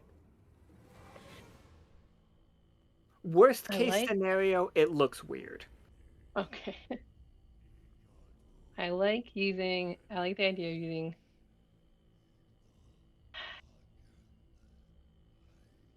I'm torn between Stitchcrafter and Wayweaver because I also want to conserve points because I think I might need them. All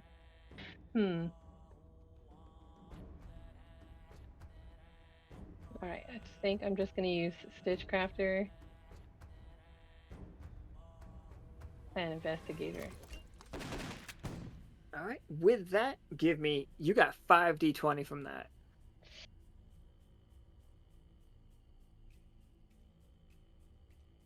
Okay. Warlord played the more.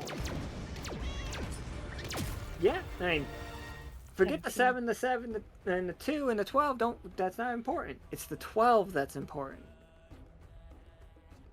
I mean, not the 12. Because 17's not important. 17 is the important part. Okay. My bad. Akhana, as you lore drop for everybody, not actual lore, but like, what does your name mean? Multiple things. Your name means things.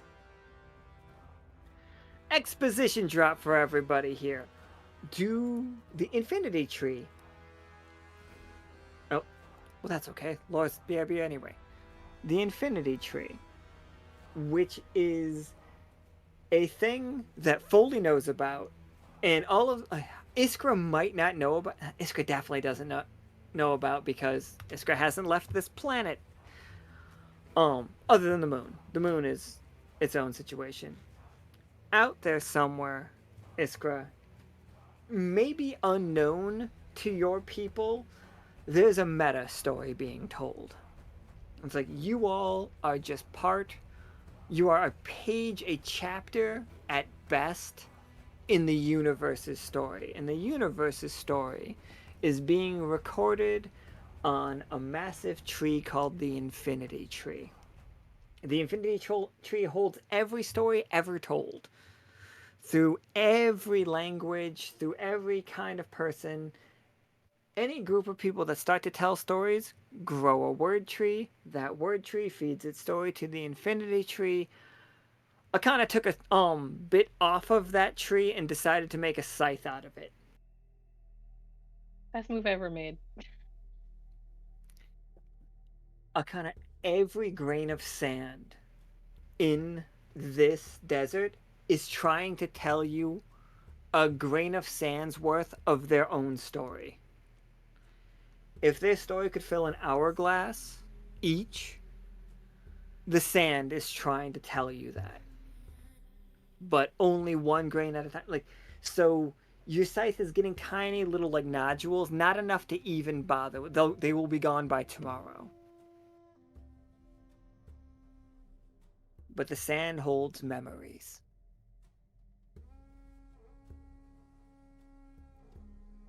Exactly what Puppin just said. The sand wishes to be remembered.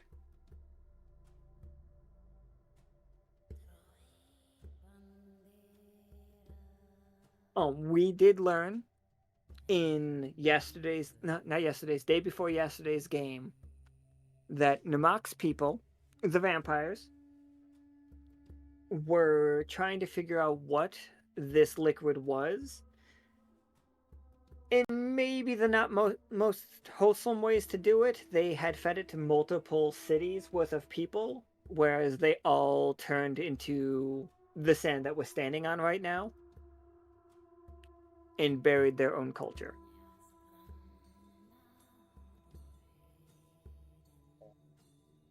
But the vampires drink it? They sure not the vampires. The vampires themselves never drank it because it was too scary, too risky. But they did feed it to the, let me check my notes, the sheeple. No, not the cute one. All the cute ones. No. That was back when they didn't know how to like speak languages fully. They mostly just bod. At that point, they were walking on their. They were walking upright and could do menial tasks. Like they were very good at being maids. But still, let me make sure that everybody knows this. It's like having a maid that was also a bottle of water. Because if you got thirsty, you just drank them. Also, the correct term is bleat, not bod. I thought Wait. that was goats. Do sheep not bleat? Do sheep not baa? The term is bleat. Oh man, that's gonna make a lot of the puns I made yesterday not work. Nobody revisit yesterday's episode. My jokes don't work anymore. And these vampires are different than the Obsession vampires? Oh, incredibly Mhm. different. But Iskra, could you give me 2d20?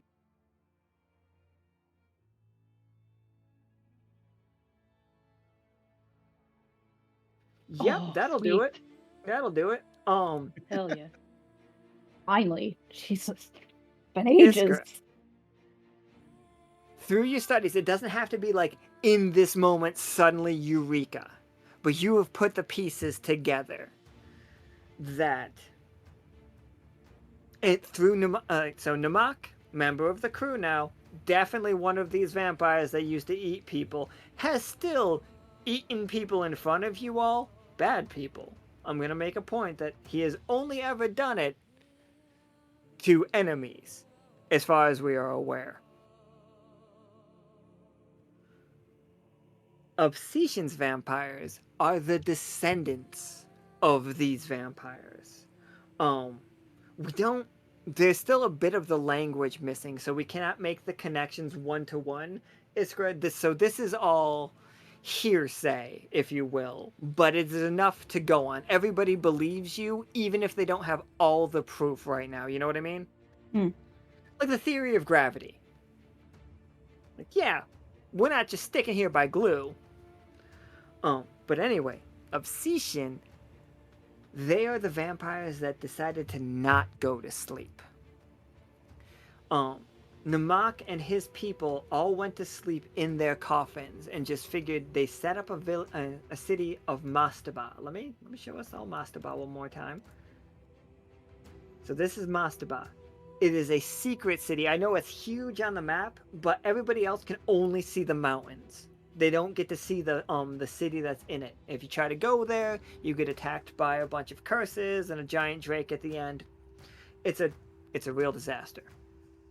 But it had what we call sheeple, who are just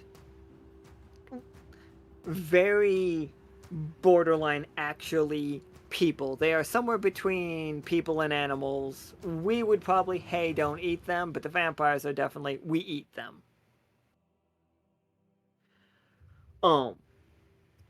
They set up that city that was supposed to have enough food for them for when they woke up.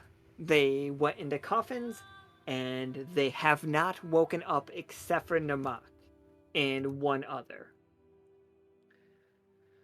So that was over 1,000 years ago. They made that plan. The Obsession vampires were the ones that decided, fuck that noise. We're not going to sleep. We're going to figure out a way to keep surviving. And the Obsession vampires learned how to drink straight magic. Namak's people drink blood that has magic in it that keeps them going. Like, that is the whole thing. But the obsession vampires skip the blood part. They don't want to do the blood. They So, just... Go ahead. very specific Iskra question then. Absolutely. We established when I put the gold fangs in that Iskra now needs blood. So who did my fangs come from? Your fangs came from the trio of that was the leaders of obsession. So you need raw magic, which can be kept up pretty stably, Iskra. Basically everything the crew makes has a little bit of magic to it, so you are self-medicating, maybe not even on purpose. Well, yeah, I mean, we had decided that there were some roses that that on the thorns they would like if you pricked your finger on it, they survived on blood. It was during the masquerade. Yes, absolutely. Yes. And then I would take the rose petals and like smoosh them up and make my own elixir and survive on that. That is 100% a way that we could go with. Like, yes, that works. That was that was what we had decided. But if there's something else I need to know, I don't think so much what you need to know, but you can you could go further than that if you wanted to. If you wanted to go further and just learn how to drink raw magic, you are capable of that. okay. But yeah, you have a concoction that continues to feed you the magical energy that you need. And I think it's like taking medicine. It's not like you don't get hungry the same way that, say, an old vampire would, because you are 2 steps removed. The one step is obsession vampires. They learn to drink straight magic. And then you took those fangs and like injected them into yourself. So you don't have the sensitivity of light, but you do have the I need magic once in a while. And if you weren't part of the Lockstitch crew, it would be a much more significant issue. Your elixir works perfectly fine, stops you from having the hunger. But if you ever were to get a little peckish, say you ate a Clemen bar, one of the lemon bars made by Clem, that is made through magic, and therefore eating it is also like medicating yourself. If you drink stink flower ale, which I don't know if Iskra would, it's just a very stinky beer made of mushrooms that smell that smell like onions, is how they've been described. Some people love them, but if you did drink that, it is also grown with a bit of magic, so you would be again self-medicating without knowing it. Same with Taterade then? Haterade 1000% takes care of that edge. Right. Okay. Anyway. You guys are just going throughout the world curing vampirism accidentally, by the way. Oops. Grandmain's doing fine, just like eating and living like the rest of the people from Gibbet, and has no idea why it's working out so well, but he is also self-medicating on an amazing level. It's microdosing.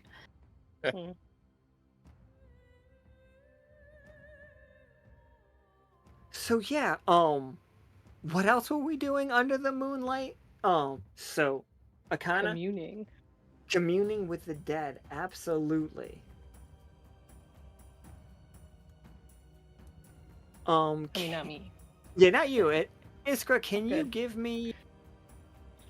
I think you could use magical for this, and you could use Elementalist for this if you wanted to. You could also use, I think all of your tags work. Oh no, you have the Lunar tag. Absolutely, you could use that. Without spending a tag point, you would get 2d20. For every extra tag point, you can add a die. How many tag points do I have? 10 to start. I'll use. I will use magical and the Luna magic and Luna. Or does that fall under magical? Luna's not going to cost you a tag point. Okay. Luna's just happening. Oh, that's just happening. Okay. So then, I think I just want to use magical and protection then. Alright, so give me 4d20. And Akhana can ignore 2 20s and 2 1s because she is senior officer. But 18, 6, 9, and 6. I thought that was 6, 6, 6 at first. Yeah, it just I appears. feel like that would have been different. I think it would have been different. I feel like that one would have been different. So, Iskra, you're attempting to commune with all the sands at the same time. We're trying to like get any kind of answer. And you see, not microscopic, but about the size of a grain of sand, little spirits all around you, under you. For every grain of sand on the surface, you see a spirit. And they are all just a dancing. Every single one of them looks like they're in the middle of a dance, and you hear music in the back of your mind as they all dance. And it kind of I'm not telling you need to dance or anything. That is absolutely not what I'm saying. But you hear, you are beat synced with them, if you will.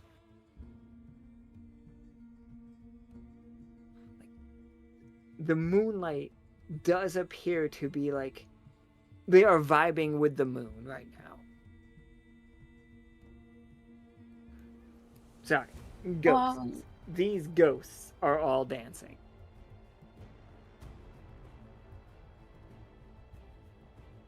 Lord, forgive me. Are you a siren? I'm a Leviathan. So if I hum this tune out loud, does anybody help? Ooh, okay, okay. Laura would help, and I was going to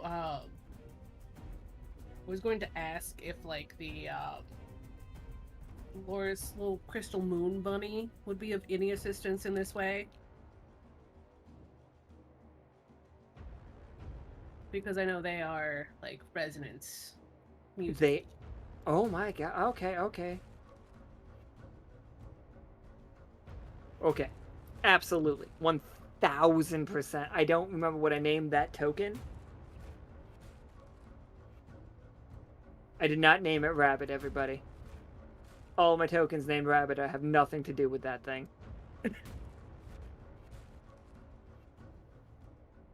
Oh shit, I got it. I got it. Bunny assistant. Which one was yours, Lore? Do you remember? Oh god, which one was mine? What did they look like again? Was it this one? Bunnies. Rock bunnies.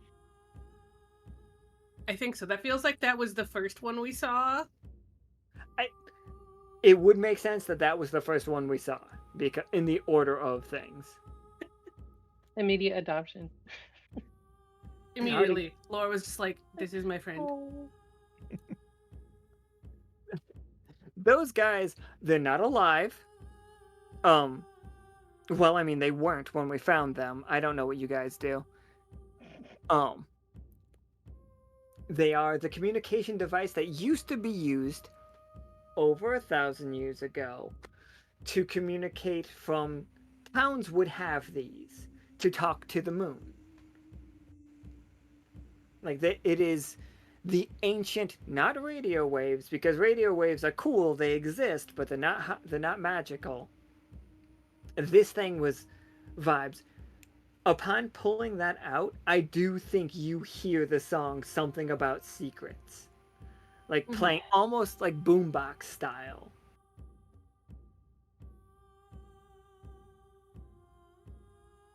But I feel like, well, it's not the same kind of pull Lore feels to a song the way that she does to the well, my brain is braining real hard tonight, guys. I want you to know I'm doing my best to exist as a human right now. But it's not the same kind of pull she has to the song from her arc that she had a part in. There is a tug at her to join the music and sing. Absolutely, give Especially me. especially now that she can hear it with the bunny out. Okay, so you guys don't even have the dowsing rod on you, but you feel this bunny that you're holding is guiding you a place. If you go along with the dance and singing along with Something About Secrets, I can't put it up right now. I wish I could. I don't know which button it is. But you guys can dance and like follow this rabbit to the resonance. There is something on the echo that this rabbit is resonating with incredibly well. Dancing.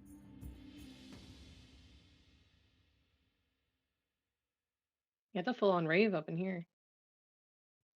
I like the idea that it's just Iskra being like, I'm gonna talk to the dead, everybody. Cool down for a second. Then you all start to hear a song as Iskra sees just a desert rave. It's Coachella up in this bitch for Iskra. It's huge. Yes. And it's just To see if Lore lifting the rabbit like it's a boombox just slowly above her head. Come down, John Cusack. It does not lead you, like, you all walk through the night, but it does not lead you too far away as you find, and these have been popping up. Sorry, I believe we boogie down through the night. Okay, We in do. my fact. bad. Yeah, And absolutely. My bad. on the way to Shimmy. this place, just out of an experiment, Foley kind of wants to drag a microphone and through the sand and record it to see what happens. See if he picks anything up. ASMR. Give Like, me. I mean, it said that there was a spirit in these sands that was trying to tell a story. It's a billion spirits trying to tell Ghosts? their own story. It's a spirit, ghosts. These are ghosts in this situation. But absolutely, roll me, roll me 2d20, and it can be real. This could get really stupid and really fast. Yes. Oh, there's Oh the stupid. man. 1 second. I'll find it.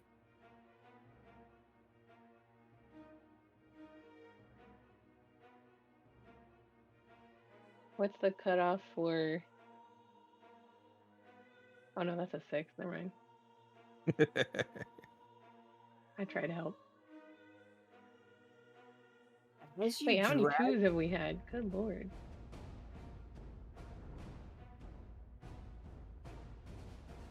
This is gonna be real dumb, but as you drag the mic through the sand, I'm gonna drop it in the Twitch chat. You feel like that is all you are hearing.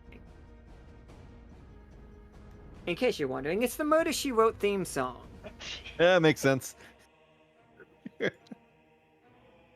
And it feels wild.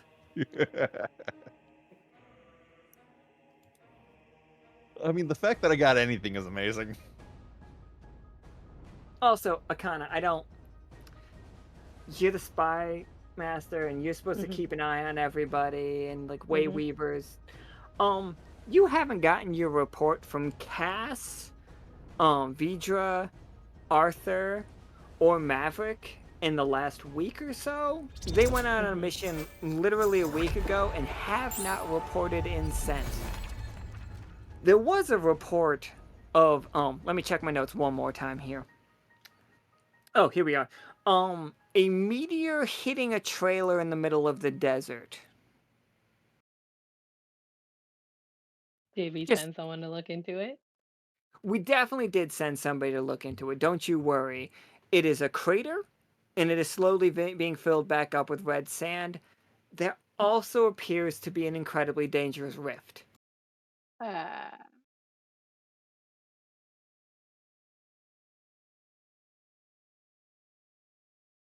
okay. We can deal with that problem later. As you all. Um, Do we want to go look at that rift right now? We can. Fuck it.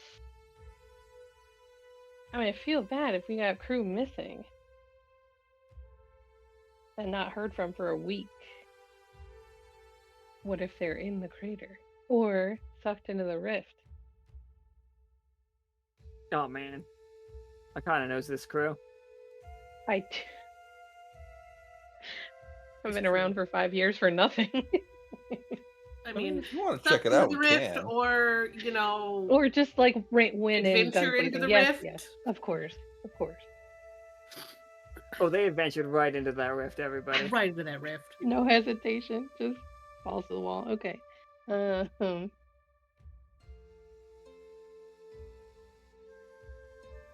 I kind of It- want to know what's going on. It feels like it used to be a trailer, everybody. Bateman's Breaking Bad trailer. It So a meth explosion. it was actually Beef of Cottagecore's trailer. He was. You wouldn't know that, but canonically, as players, what happened was there was a character that was using some of the Tears of Fate to make it into a drug. They were very excited about this drug because this drug used to exist 1,000 years ago, but it hasn't existed since. They now found the source of it and have started making it again. This drug allows you, when smoked, like opium, that when you breathe out a cloud, if your cloud touches somebody else's cloud, you share a dream. You are both asleep, unconscious, together, having the time of your life. Sometimes it falls into nightmares, but that's not the opium den proprietor's job to make sure that you don't have nightmares. That's on you. But they called it the Green Fairy because once the Tears of Fate were processed, they turned into a green powder. Zahara, leader of the node, does not want to get into this because Karam threatened her, and she is scared of Karam.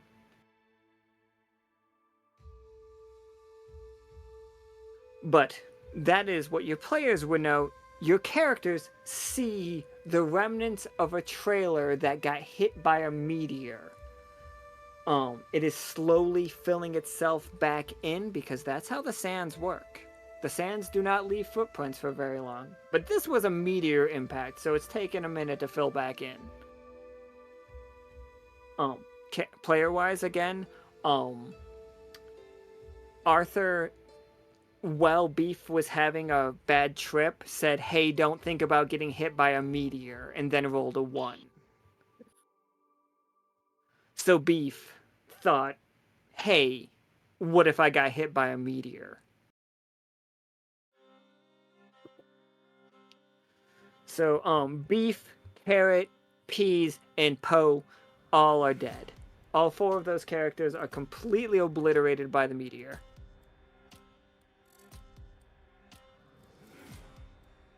But left behind is a rift in space and time that goes somewhere in a massive crater. Akhana, Iskra, Lore, and Foley, you can all see this rift. It looks wild.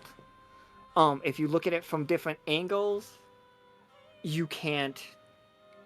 Like, it always looks different. Sometimes, and I mean very rarely, you get a quick vision of a 1990s house in Maine. Or maybe a street. A nice old lady offering you cookies. You get that vibe. But Foley, you only hear the Murder She Wrote theme coming from that. Weird. Any of y'all hear piano music? No.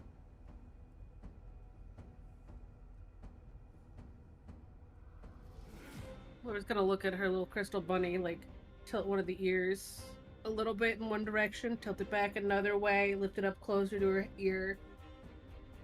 This has No? this has absolutely nothing to do with that. This is Exactly. something different. Exactly, just like no piano music. Just techno bop, something about secret.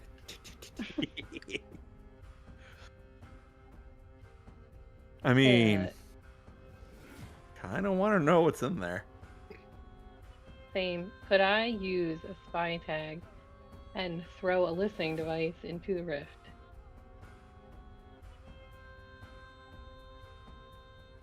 Foley has a Absolutely. microphone you could use. No. Are you Foley for willing to sacrifice a microphone? I can get another one.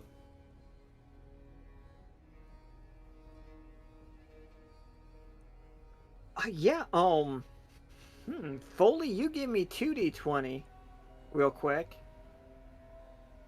This is you using communications. Gotcha. 19. Hey, there we go. Hot. Yeah, Finally. All right. So with that, without any extra tag points or anything, Akhana, you have a success. You have a 19. You don't have to make any rolls. You can just throw your thing in there if you want, unless you want to make a roll. If you want to try for the 20. I don't have a lot of luck with that, so I'm gonna let it sit. Absolutely. All right. So Although, while we're here, could I just try to use my communicator to contact one of them? Or absolutely. try to ping all of them? 1000%. That makes so much sense. Okay. So I don't think I have any of those players in chat right now. Or like I don't have access to them. But they will see a little communicator arrive in front of them. Mhm. Like the mic communicator, it will transform to like be a brooch for them. As they are able to talk to you, they explain that they are in quaint 1990s Maine. They are in an episode of Murder, She Wrote. Okay. So They they're are phys- fine-ish. They are physically fine. They had to make their way through the rift because they only had 1 HP left each. Mhm. And they felt like they were gonna die if they didn't do something drastic. Okay. They feel like they see a way out on the other end if you want to try to close this close this rift, as they cannot reach the way back. Like the microphone fell from the sky massively above their head. Okay. Who all was it again? It was Maverick, and Peanut keeps saying that Maverick is amazing. You are yet to see it, but things do Yeah. seem to work out for him. It is Vidra and Arthur, and then last is Cass. Got it. Okay. Yeah, I want to sew this up for sure. Especially if they have another way out. Absolutely. They are while they are in there, they believe, and they are truth it is correct that they believe this, that they are in a biromantic dimension, and the answer of who killed Joaquin is in there. That's an odd place to hide, but okay. It's a fun place to put information. Maine. Sure. Yeah. And a There's old specific ladies time. consuming Cookies. lobster rolls. 1990.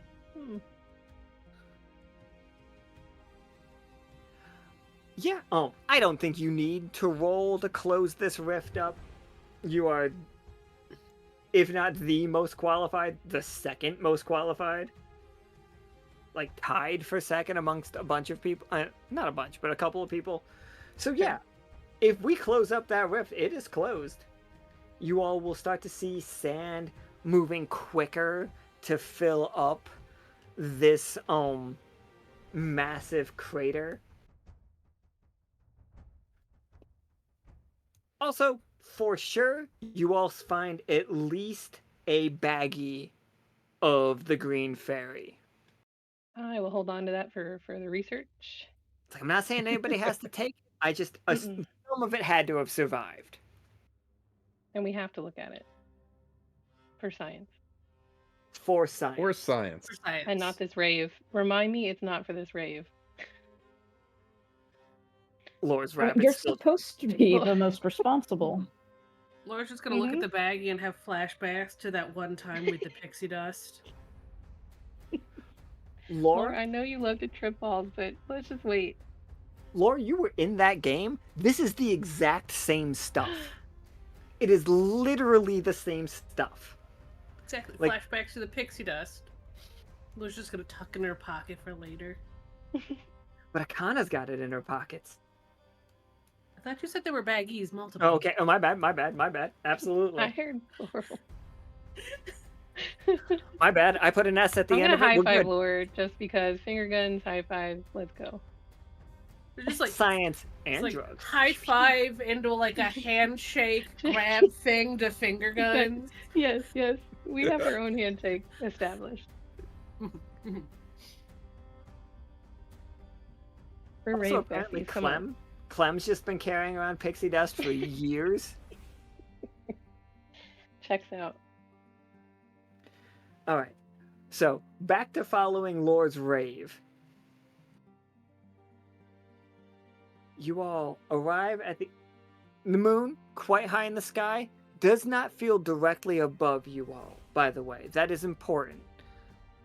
Every year or so, the moon will line up with each side, and when the moon lines up with the Sanguine Sands, it starts pulling out of the ground the tears of fate and creates a teal haze. We didn't actually see too much of what the teal haze does, other than it feels dangerous. If you look into it too deeply, you can get lost in a nightmare, or you just get lost in a daydream. Also, if you drink the tears of fate, it dissolves your body, like we discussed. Mhm. But Laura, as you dance your way to this, you find a cathedral. Now, this cathedral is very gothic, very. What if a vampire made a city?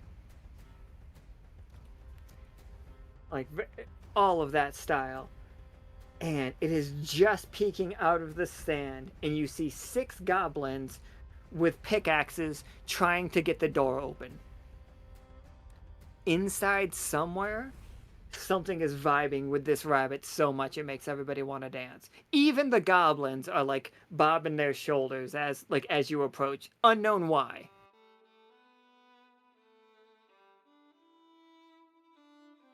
Akhana, you would know this group because the team would have told you.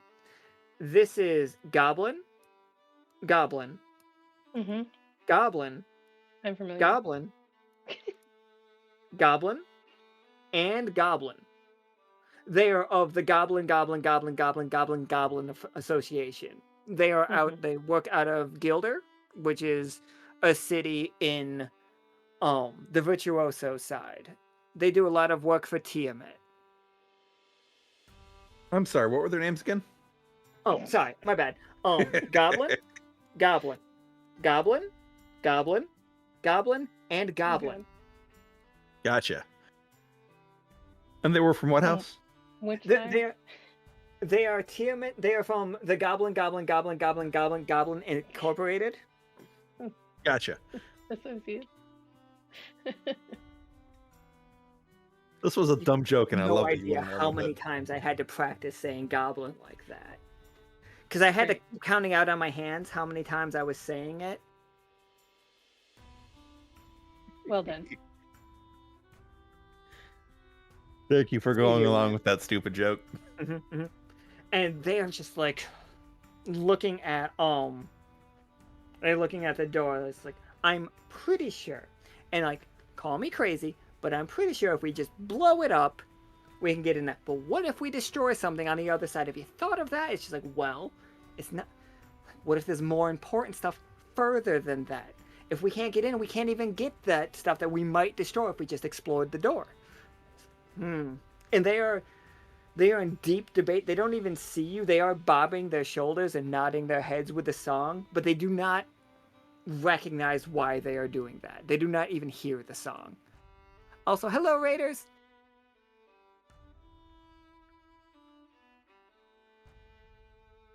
Would Foley Let's, know like- if we engage these things if they'd be friendly or not? Akhana, these guys were friendly the last time we met them. Granted, the crew dressed up as squirrels did attack their ship and rob them, but they have no idea that They was don't the know. crew. That's right. Yeah. Okay. Foley's just we're gonna just- shout, "Have you tried knocking?" Desert vibers. It's like, of course we knocked. We knocked with the pickaxes. We knocked with. Oh, hi guys, how are you? Oh, this is our claim. This is ours. We've decided that this one from here to over there, we're good. We got this one. You guys can. I saw some stuff over there. If you guys are looking for treasure. Wanna cut a deal? You guys seem to have trouble getting in there. It's a very stubborn door. It's a very stubborn door, but you have to understand. It's like, oh, I mean, what if we can figure it out? Can we, get in there too? at the mention of the One hand deal, washes the other kind of thing. each one of them puts on one of those like poker visors. You know what I'm talking about? Normally Yes. green, but each one of them is a different color. They are all the colors of Tiamat, and then also purple. Hey, you guys play poker? Oh, of course we play poker. Of course we play poker. I mean, of course it's like Tiamat. It's just like, do you know a good game? You got a good game? Yeah, poker. Well, yeah, poker's a good game, of course, but do you know a location where they play perhaps a high stakes game? Several dunes to the east. Several dunes to the east, everybody. Like, how do they just said they want to get in here? They want to cut us out of the deal. But there's a good poker game. But they want to cut us out of the deal. I how won good- Several hands. How I'm good a walking out of poker here game? flush. It's real good. It's like gold bar good. Horde coins. Never heard of those? Whoo! Full horde coins? That's more than she pays us in a month. It's just like, hey, we don't know if we can believe her. She might be lying for treasure. What if I vouch I- for her? I mean, they all know that I play, so.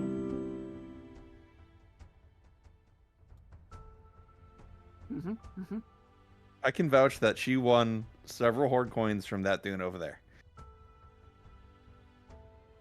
Roll me known. All right. Is that just 1d20? 2d20. Gotcha. Yeah, Oh, Hey. that'll do it. Absolutely. Damn, that's hot. You're Foley. Yeah, but I lie to you. Why would he lie to us? Like he's got plenty of money. We've heard him on the radio. You're damn right you have. They Yeah, don't he's In even- fact, you know superstar. what? I'll give you guys a little something to help you out a little bit. To, some betting stuff. Give me your visors and I'll sign all of them for you. Give you some Oh autographs. It should my- carry a little weight. They are so excited. And Foley will start signing autographs.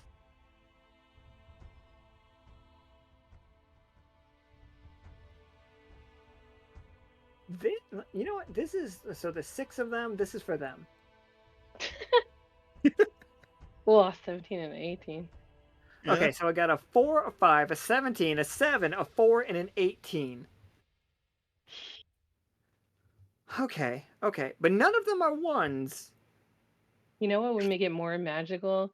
If I stitched an ST straight from Silver Thimble in silver thread on those visors.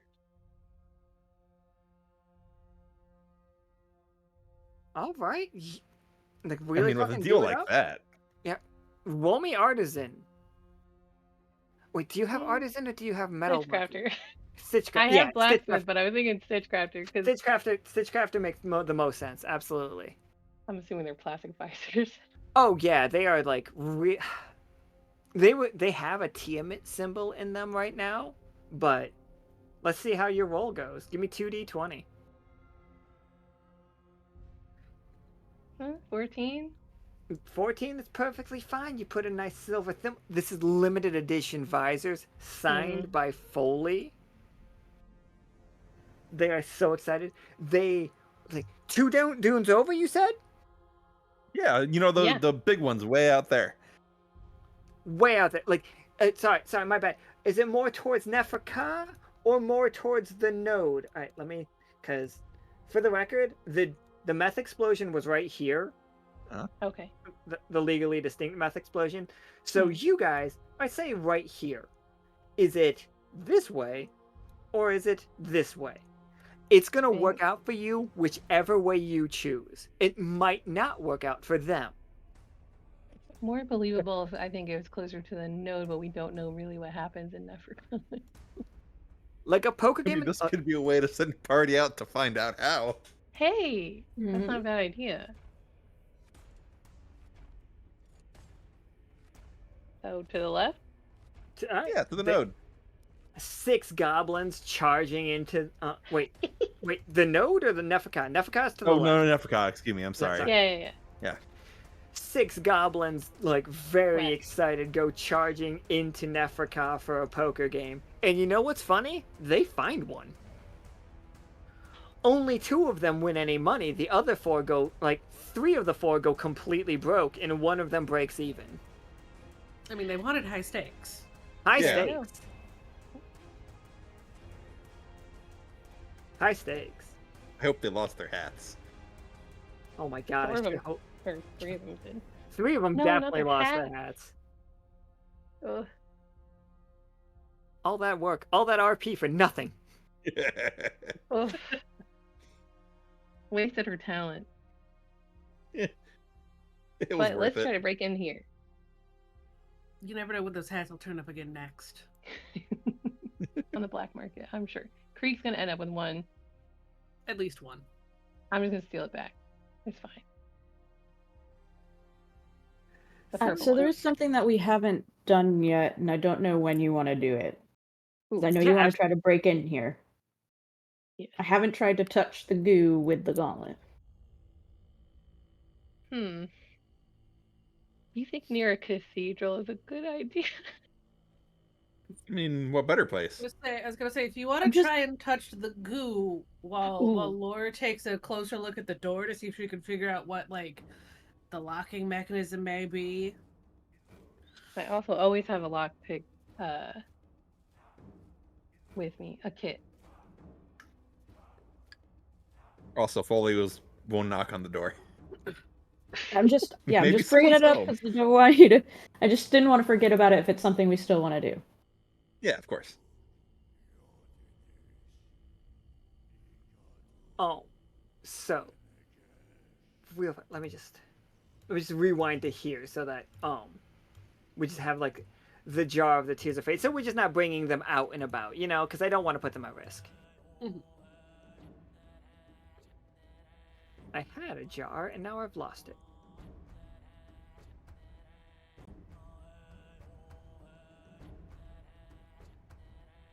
Well, it's gone forever. All right, Iskra,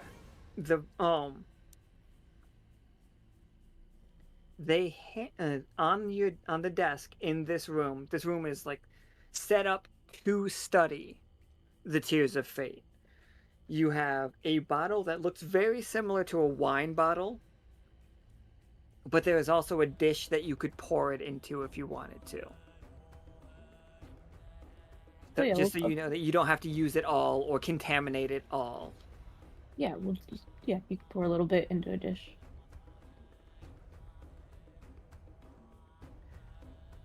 And before any roll or anything, as you just like put your finger into the dish, it gloms on very similar when it's active. Like when you put any energy in it and it begins emitting like lunar energy. It immediately gloms on like what's that? Have you guys ever seen that one kind of like painting of things where you dump something in a liquid and suddenly the whole pattern's over the entire thing? About hydro dipping. Yeah, hydro like that stuff is Oh, yeah. magic to me. That doesn't make any sense. But instantly, your whole hand, everywhere, it's like everywhere like lunar magic is, it is glomming onto you. Like it is touching that. It's not doing anything. It just really seems to love, like magnetically attract. Not like affection is the wrong word.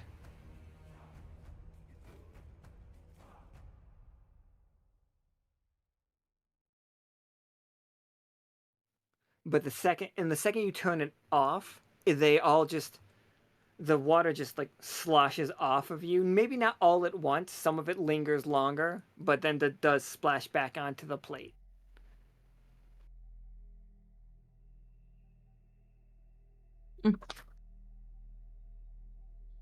Does anybody make anything out of that? It's attracted to moon stuff. Magnetically, almost.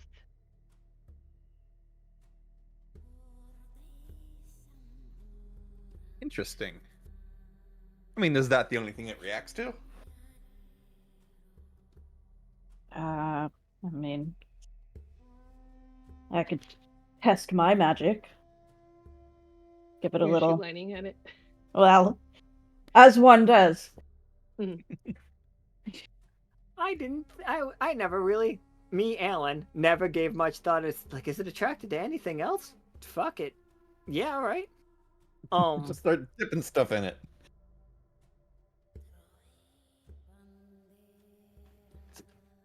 Like, you all can use, like, your different magics near it.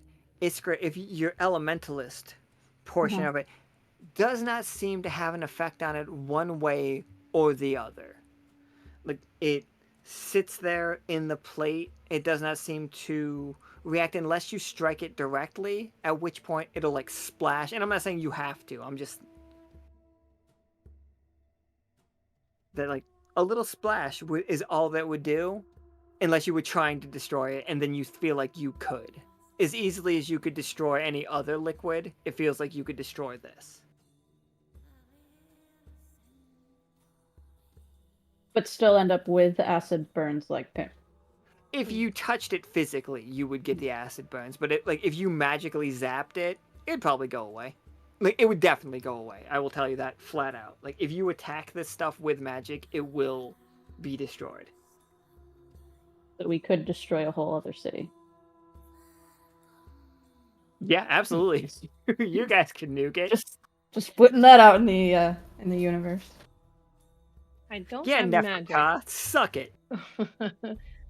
I don't have magic, but I do have a universal codex, and I wonder if there's anything about the Tears of Fate in it. Roll me investigator and spy. So yeah, give me 3d20. You don't have to use your tag points. Just using that book is like... I'm gonna ignore that one. Yeah, just like that one didn't happen. No, because that 19 looks fabulous. So your universal codex, and Van X just played horseshoes and hand grenades, so it is a 20. Sweet blessings. Your universal codex mentions this by many different names. The blue mist, the blue fairy. It comes up many times throughout, and somebody mentioned this the other day as well. Aoife and Talus both remembered legends around the Echo of blue pools appearing very rarely, but they did appear and it would allow you to live an entire new life just staring into it. You would live an entire dream existence until somebody woke you up, but you would still remember everything from that one dream. So it's like you lived multiple lives. People would spend their entire lives looking for this stuff to experience it, to have just a good time.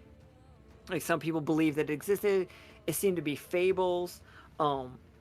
It's great. I'm not putting you on the spot right now, but I would like to know what the Corinnes thought about it. Like if there was a teal mist at some point, and then some of the Corinnes got to see alternate lives. Very rarely, like so rare that it's like hard to believe, you know? It became folklore. I would say maybe only because of running into that other Corinne. Was it in the liminal That when he we did. made the catering? Yep. So maybe, just because they knew so much, but Iskra knew nothing. Oh, absolutely. The idea that, like, all right, okay, I see it. Like, Corinnes do know about this stuff. All right. I've got a really cool idea for that. Let's pin in that one for right now. But yeah, so you do have legends about it. All over the Echo were legends about this stuff.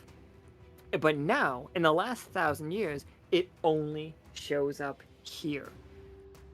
It's like the water, or like the Tears of Fate, are magnetically attracted to something.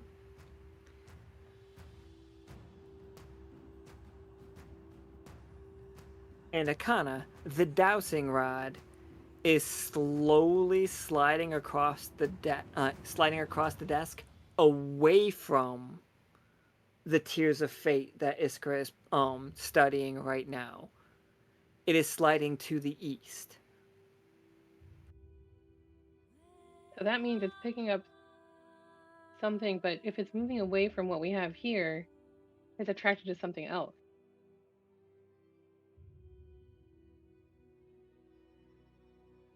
Does this rod take us in the Yeah. direction back where we were with the Yes, it will. door It'll we take want to you break into? exactly. You guys are gonna end up right there. Yes. Jackpot. And also and also a boombox rabbit. Love him. He's such a good boy.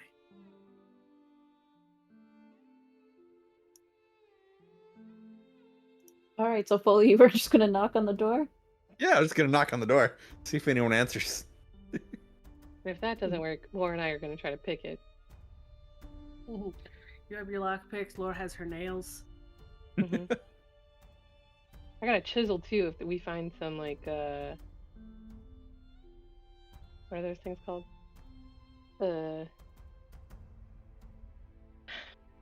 Brain's not braining.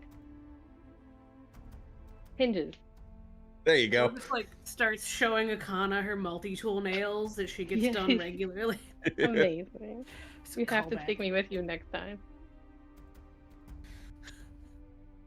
Yeah, but Foley's gonna knock like he's the police. As you knock, you feel immediately why this door wasn't opening. There must be multiple feet of sand built up on the other side of it as well. Oh. So it's not locked. I think it might be locked as well, but still. The main thing is the fact that there's just a bunch of stuff blocking it. And I can't necromance the sand out of the way.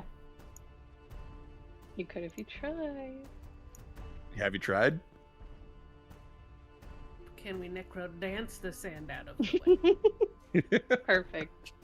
Necrodance is such a fucking good term. Alright, Thing about Okay, well, I mean, if I can't do necromance it. the sand out of the way, then I the don't- I think- tiny little spirits dancing on the sand, and we've established that they're like a layer of them.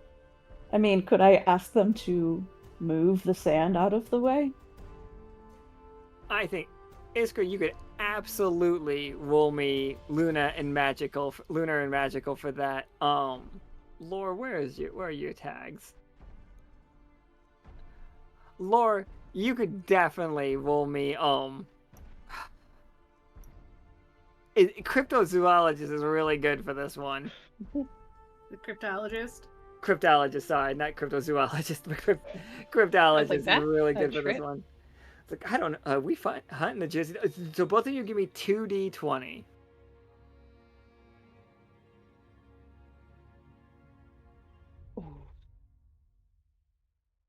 Ooh, that.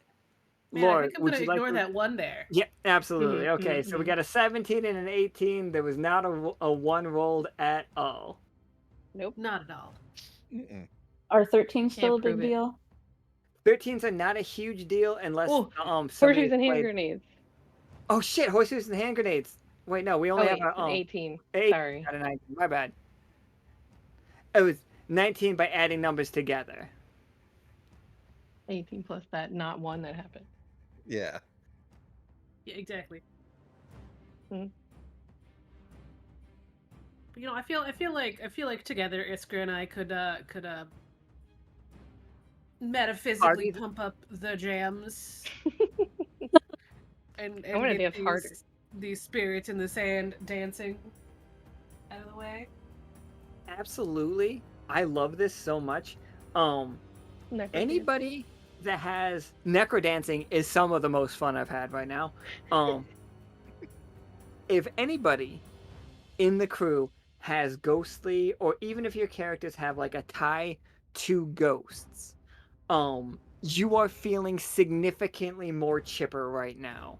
Like, you feel like you want to dance. If you were sleeping, you wake up and want to do something. And it's not in a bad way, it's fun. You all feel great. You will wake up in the morning so refreshed after this. It feels like if you are dancing or if you are doing anything, it feels like there's a whole crowd of people dancing around you. A lot of people in Neferka and in the node are going to be dancing, and they have no idea why.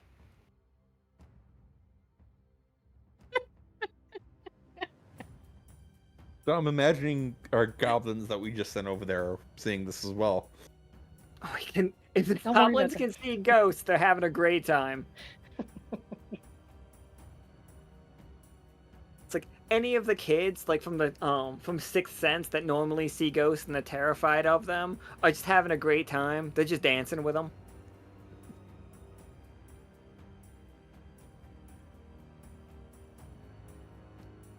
All of the ghosts right now, because of Iskra and Lore, can hear something about secrets. But if you're not a ghost, you're not hearing it, or not attuned to the ghosts. You're not hearing it. So it could feel really weird.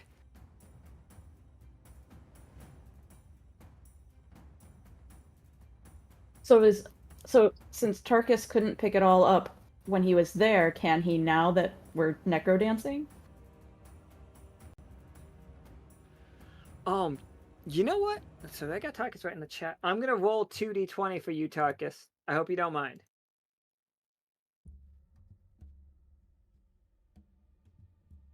That's That's a a nat 20, 20, though. baby. That's a nat 20, so if he's mad, it's on him.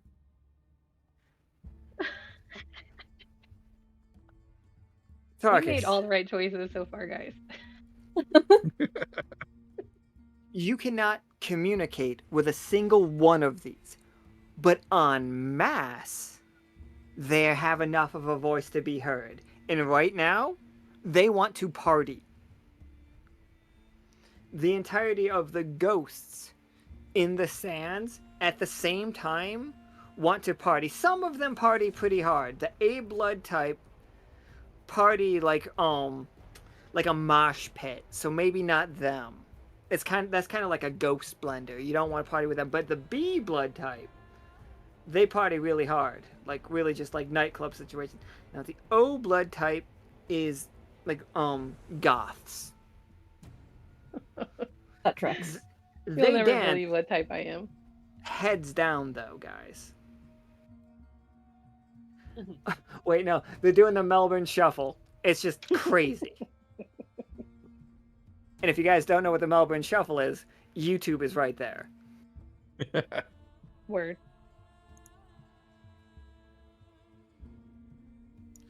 So yeah, anybody with ties to ghosts can is having a great night tonight.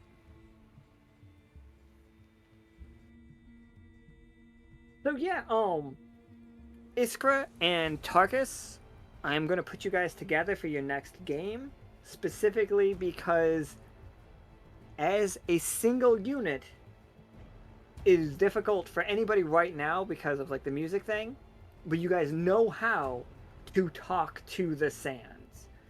But you will be talking to the Sands, not the people that used to be these ghosts, but collectively the one thing, the one ghost that is the Sanguine Sands, made up of billions of other ones.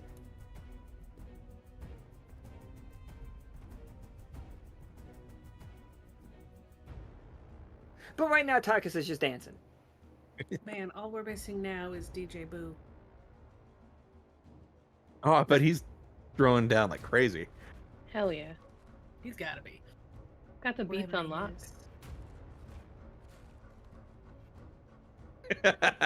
Suddenly he's there. He just shows up. What a We great willed him token this in. is. Willed him in.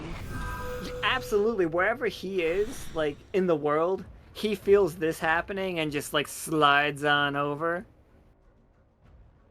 I do enjoy the fact that the Harbinger's version of DJ Ghost is different than DJ Ghost. He's on the ones and boos, everybody. Mm-hmm. Oh, I guess I used up my last one.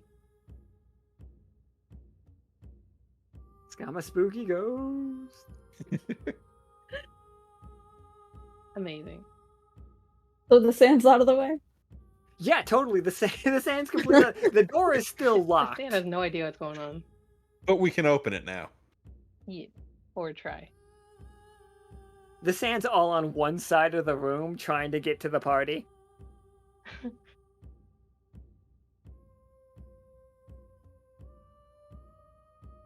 If it's a deadbolt, can you ask the Sands to turn the lock? I could do. Just pour sand into the lock and then have it do its thing. Exactly. Smart. That's a more wild thing than I thought that we were gonna do with it. But yeah, for sure. It's just like dance, sand, dance. When we got it dancing, it wants to party. The door Yeah. is between it and the Let us party. in. We want a party too. Absolutely. The door comes wide open and just echoing around the halls of an ancient, like, super old temple. You just hear like oons, oons, oons, oons. While he records it. I'm gonna set up some spotlights.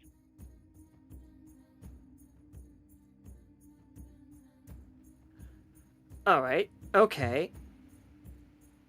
You set up Uh, spotlights. Go ahead. do we have any of the crystals that broadcast it? Oh. You guys could definitely have crystals here for sure. Akhana's here. Akhana's the one that invented that technology. Yes, I did. I mean, is it that audible that we could just start broadcasting it? I think it absolutely. Put my communicator on blast. Yeah. I mean, I feel like it would. Somebody out there, I mean, if it was, you said it was Katori that was studying this ancient language?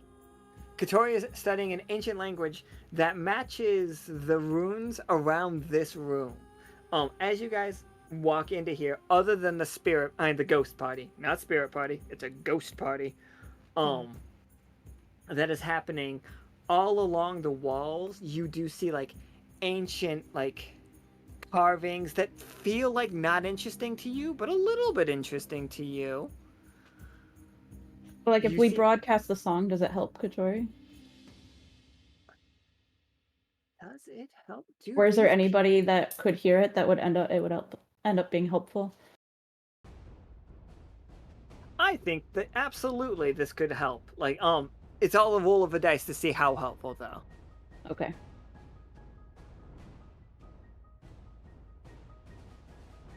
Fair. What is more ghostly than a deadbolt? A deadbolt is the scariest of all locks. It's right in the name, everybody. Also, I want to take a look at those glyphs with my spy glasses. Absolutely. So, Akhana, why don't you give me 2d20? Mhm. Iskra, um, you're trying to use the crystals. Can you give me? You can roll magical, or lunar, or both of them if you wanted to use 2 of your tag points on it. Foley, you could help Iskra if you wanted to with your communications. And Lore, one second. Lore, can you roll me Explorer? So 2d20 for you. If Foley wants to, you can either roll 1 or 2d20. It will cost you a tag point to get that second die, though. Yeah, Foley will help. Yeah, I think I'm just gonna roll the Luna. Absolutely. Okay, we got some lunar magic going on. So how many is that? 2. Boo.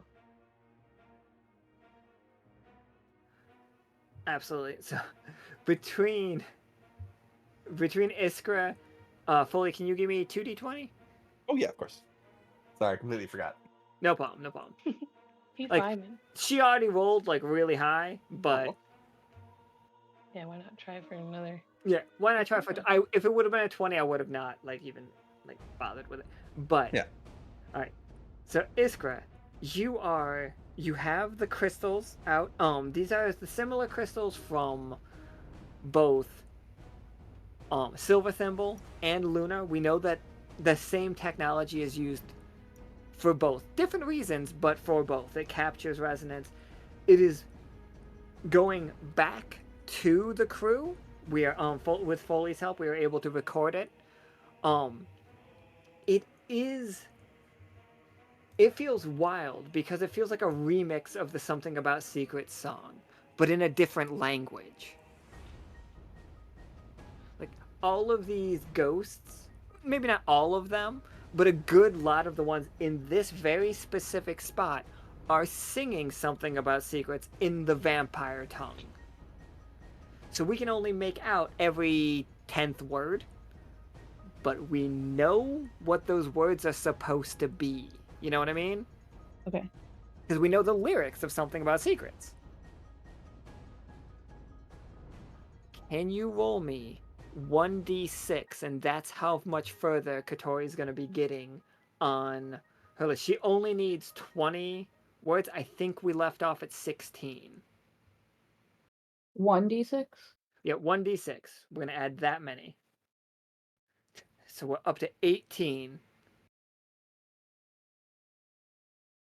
That's really good though, because like it's Since I'm, what'd you say, a second generation, third generation vampire, am I able to make out more words? that is, you know what? That is a perfectly fair question. Give me another d6. Yeah, all right, that'll do it. Ooh. Perfect.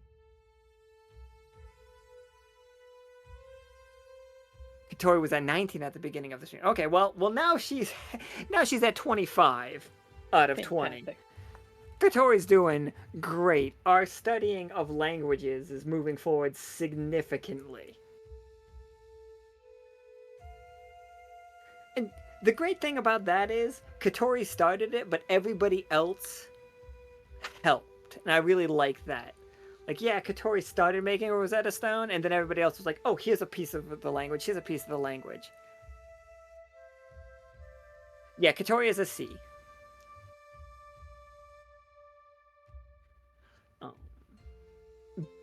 But absolutely, that's happening. Well, that's happening. Akhana, I was gonna give you the tough choice because of the roles, but because we know what the language is now, you can. These walls. This was a place of sacrifice, a place of binding. Whatever happened here, was a place where the vampires of old would bind ancient, powerful creatures into. You rolled. What'd you roll for me, Akhana? Tough. The best what? I got was a 10. Can you give? I am going to. Say, what were my rolls for? Your rolls were for explorer. Mhm. You know what? You could help here. 'Cause I was also gonna say, wouldn't like cryptologist also work for Absolutely. the glyphs and stuff? Absolutely would. Can you give me 2 more d20? Yep. Alright, limited success, but it does boost up Akhana's by a bit. With that, it is this place trapped ancient creatures in objects.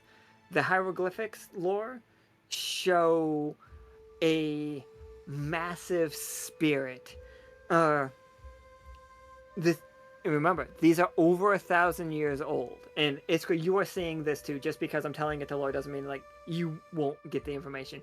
You are seeing them capture a giant snake's spirit, its essence, and you see them put it in a suit of armor. So Namek is the guardian. Oh, we've seen a lot of people wearing the same armor as Namak, Identify by the way. a Like a magical lot or of them. technological secrets of an item. Can I give this to one of them to use/study something further? A lot of people or a lot of vampires? A lot of vampires. Only vampires have worn them. It is until right now, it has seemed unimportant. Suddenly, with the music blasting in the background, it seems much more important than it did a minute ago. Hmm.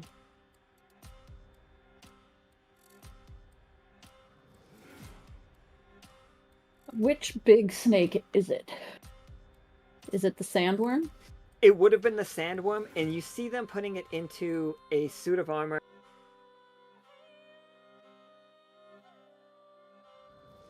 I made a token, and now it's gone. It's like you all reading the stuff, like lore, as like you are like uncovering hieroglyphics that literally a minute ago meant nothing to any of you is literally telling a full story now. The figure looks a lot like this. That is the armor that they put the guardian spirit in. You see the next part of it is protecting a crown. And you see that is you see the word for regent.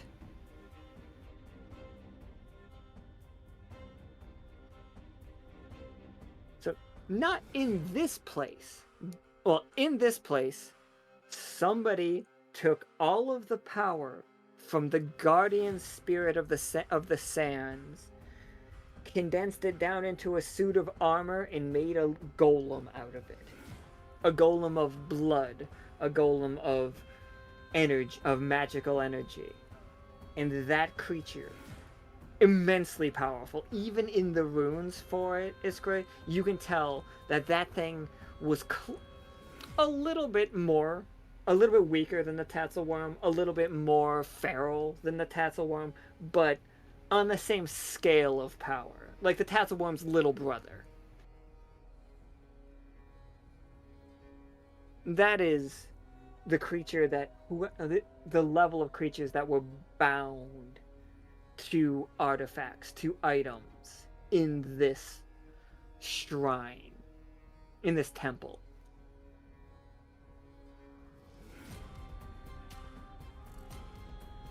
Can I use Him's necklace, the ability Eye of Legal, to enhance my perception to find one?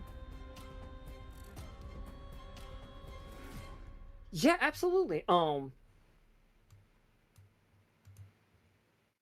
don't even think we need to make a roll for that. I think we can just like you can feel where this library situation is. Let me move us here. I think not. Leo's still gonna be on this. Every time we go in a hallway, we just see Leo and then he runs away. I thought we weren't allowed to say the L word anymore either. Oh no, the L word. He's dead. Fine. I'm just pruning him from the next couple maps right now. I know it's getting late, but this game has been so much fun. The thing about secrets. Like blasting through the hallway. Bumping. Now, Lore, your explorer, like, I know that you're a fish, so, like, hairs on the back of your neck might not be a thing.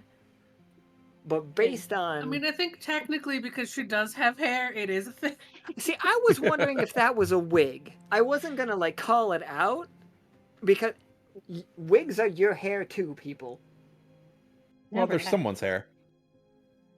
See, I don't think we've Well- ever gone, like, into the full down and dirty of Leviathan anatomy.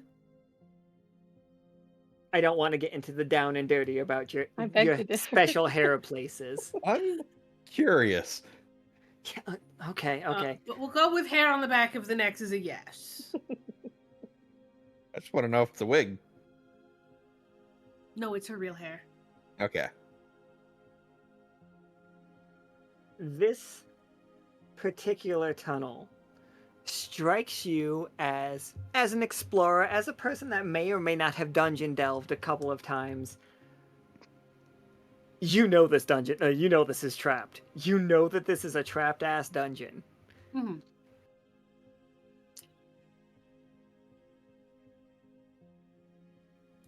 Do you know what kinds of traps are in store for you? Your explorer roll helped out Akhana. Absolutely. We got the hieroglyphics, and you guys could have taken rubbings and things. This place will sink into the sand in a matter of hours. I need to make... This place will be gone in a couple of hours. We only have a limited time to explore, so making notes. I know at least 3 of you are making notes about this place Oh, right now. absolutely making I- notes. Yep. I have a document. I with me am all the not. time. God, Always I'm here for so, vibes. I was so right on the 3 out of 4. Alright, so in front of you. Oop, not to the front, to the back. Lord, you can't. They're not actually sticking out yet, but you know when a pit, not a pit trap, but you know when a spike trap is there. Mhm. There's little holes. Sure, they might be covered by the sand a little bit. But there are But- little dimples in there, you can tell. You got some dimples, is all I'm saying. Mm-hmm. So you got a spike trap in front of you. It is quite wide. It is 20 feet long. And you know that, but you don't know much else about it without rolls. I'm going to give you that much for your successful roll earlier, though.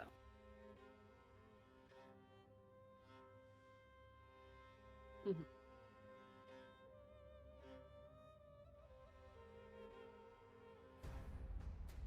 I think the first thing aside from spotting it that Laura's gonna do is try and see if she can spot like the switch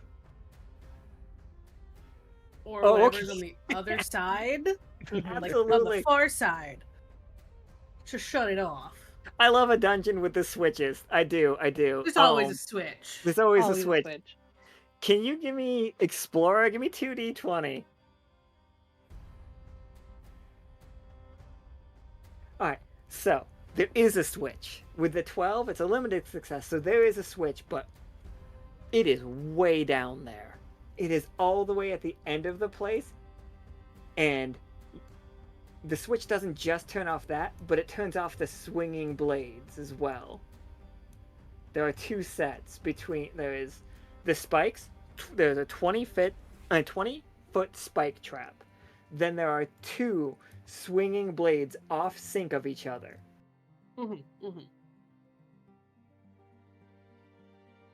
Laura's looking at these traps and looking at the switch, and she has had an idea, a thought,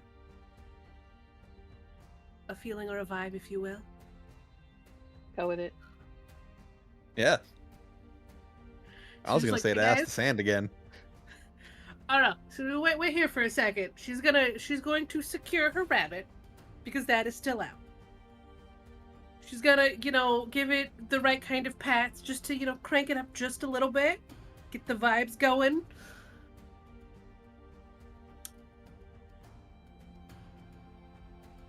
I mean, I know it's not this arc, but adventure. Adventure, absolutely.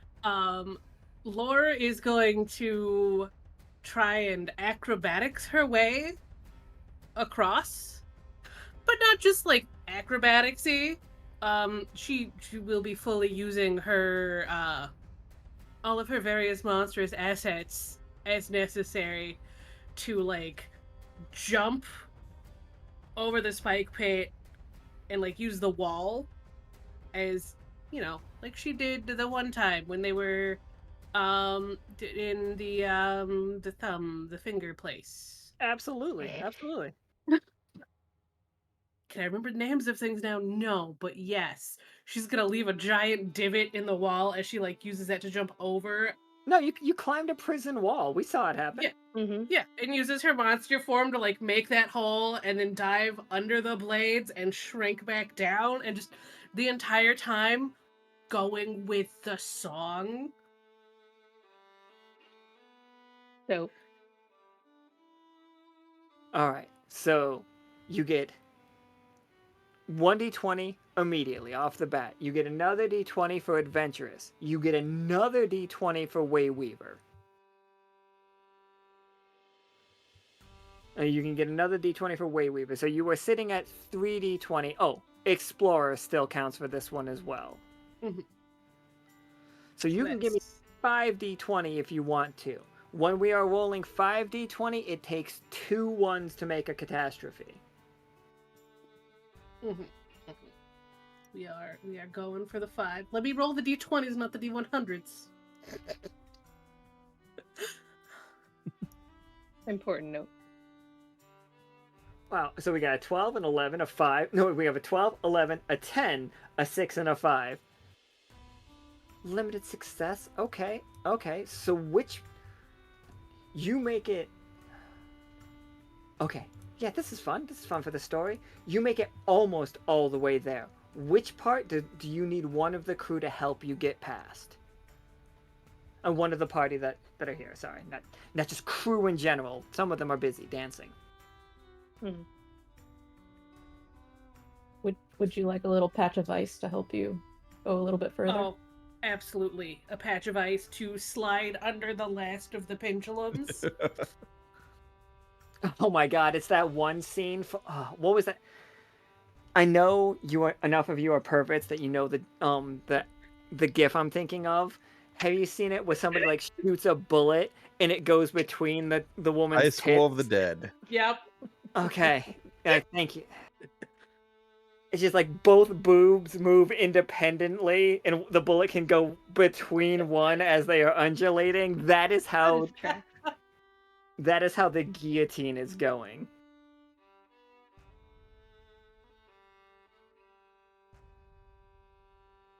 Oh yeah, light Oh, camera absolutely. action bingo. Hell yeah. Absolutely, yeah, lights, camera, action for sure. So, Laura, you do that. It looks fantastic. Without ever talking to Iskra, she lands that ice perfectly where you need it to go. Like, it's amazing. Your tits look amazing in that scene. I hope you don't mind me saying. Or we'll be commissioning a painter to paint a rendition of this to hang in the office. Maybe make some posters, do some signings later. And just stand up and hit the switch. Spikes all go down. The 2 guillotines retract.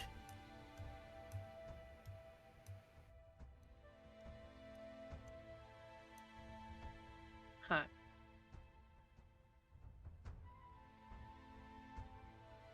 It's just happens, everybody.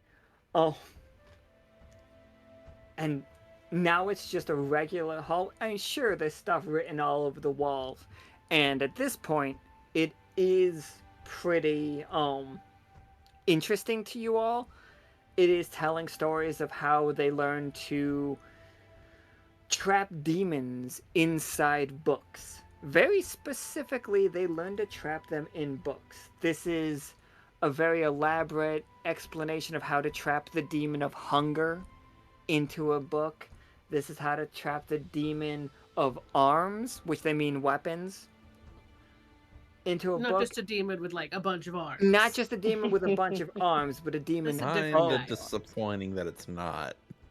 There is Yeah. also one of worship, and there is one of pestilence. No, one of pollution. Sorry, not pestilence. The vampires back in the day knew how to bind them into books. And as you How many contracts would be null and void if we binded just to a book?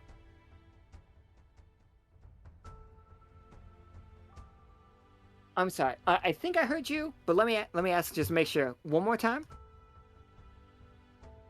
How many contracts would be null and void if we wrapped chest into a book? If you manage to trap chest into a book, you would rewrite the Amazing. economy of the world, honestly. Amazing. It would be not destruction on a level of that we have not seen, but like socially probably a lot of societies only exist because somebody sold their soul to chest to get it to work at some point in time. Just something to put on the. Yeah, Mhm. absolutely. This is the place where you can learn how to We'll do pin that, it for later. Yep. Noted. everybody. And I have to say this word with a little bit of grandiose. Welcome to the Vampire's Library. And I mean library. This is not just an information repository. This is not just a small collection of books. Creepy. And it's sinking into the sand. It is sinking into the sand rapidly, by the way. Because we're And we are dancing and we're making the sand dance. and you're dancing and making the sand dance to you, Oh no. and it's great. For the record, the bunny is not saying this is the place that it's vibing to. It is vibing beyond these hollowed halls. Also, and the chat's already calling it out. Let Yeah. me make sure everybody knows this. The It's library flammable. has the tag flammable. Oh, no. Okay, I have a question and an idea. Huh? We can communicate with any member of the crew, right? You can. They are quite a ways away from you right now, but you can. We could. Some of them might be out on patrol too. So yeah. Okay, well, I'm just wondering if we can call Howl to open up a teleportation, or one of the portals, and we can just start throwing books through it. Oh, I was thinking we could take the entire building, How are we going to take the whole building? put the portal underneath it. So Howl's we Oh, put how it big can Howl make his portals? put on just this is for every Howl can only make his portals quite small. Only he can go through his portals right now. Like as far as like the lore and his magic thing. And he can put his bullets through it. He has done a little bit more in the past, but this place is fucky because of all of the ghosts. We're all a little bit limited in our magic. So like teleporting, I'm not saying it's out of the question, but the ones that could try to help you are you could try to get Vatna to do it. He is in chat right now. I don't like to have characters that aren't in chat do it. Vatna is in there. Now know this. And this is no shade on Vatna whatsoever. The only way that Vatna knows how to do this right now would be alchemy.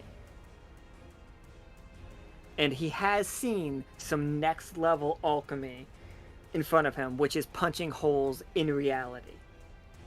He could, I have a if you scythe that does that. you do have a scythe that does that.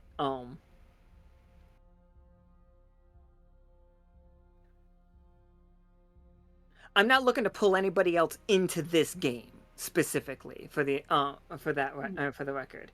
But I do think you guys can make rolls and try to get stuff here, or try to get some of this information out. You could definitely Akhana and the combination of Akhana and Vatna, I think, should be able to open 2 tears in reality where you guys can start throwing books through if you want to. Like a tube. Exactly, like a tube. Like It a is- magical pneumatic tube. Yeah. Whoosh. Like the internet. Pneumatics. Like the internet. Like the Is it full of cats? like It's an the achiever Full of horses. between Full of cats. horses of different size. The in between only has normal sized horses. It's just here that they're only tiny or big. So sad. There would just be 2 tears out here. There would be a tear in Neferka, We- and Oh, there we would be a closed up tear the other here. one, didn't we? You closed up the other one, absolutely. And this would be kind of a controlled tear. Kind of like you would make the one on your end, and Vatna would make the one on his end. And you both could close it up with the idea that everything goes well. Everything goes perfect. You two know how to close it up, no problem. This is me just saying it. If I roll a 1, then we have problems. Mm-hmm. My sound just cut out. Give me a few moments to get everything fixed. It's okay. Something just made a really loud sound, and I'm scared. Oh no.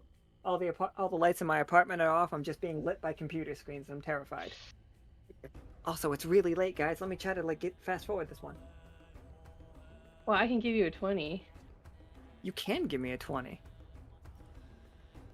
Oh, okay. You want to play the card give me a 20 Uh-huh. for Lurid's roll. Yes. Absolutely. I'm gonna Lurid. Vatna, let me make sure that you are comfortable with this. I'm gonna roll 2d20 for you. Here. One of those is going to be a 20. And we have enough things to negate a 1. Also, you're an officer, so you can negate your 1. Are you comfortable syncing up with Akhana to make a whole? Absolutely. Here we go. I never want to make rolls for people without asking, except for the Tarkus roll, which was just silly. So yeah. 17. And you turned that into a 20. Absolutely. It's working great. Akhana, this roll is not whether or not you get the hole open, it's how much time we have. Okay. So, with a 2 to a 5, it is going to be, you can get a couple of books that seem the most important. Okay. With a 6 to a 9, you can get 4 books. And then it just keeps going up. It's 6, and then if you get a 20 on this, you can just basically have the whole fucking library, and somebody is dedicated to going through Namak's history, and that's going to be a fun game for me. Because I'm just going to sit here and exposition dump on people for an hour. Fabulous. Would diplomat tag or investigator help? Investigator would definitely help. Stitchcraft would help. Wayweaver, Wayweaver would help. I think I might. Okay, so I have 5 tags left right now. Yeah, we're late into this game, so if you want to spend I'ma them, blow 'em. spend them Blow your load. all over it. All right. After that Yeah. display lore, what can she do?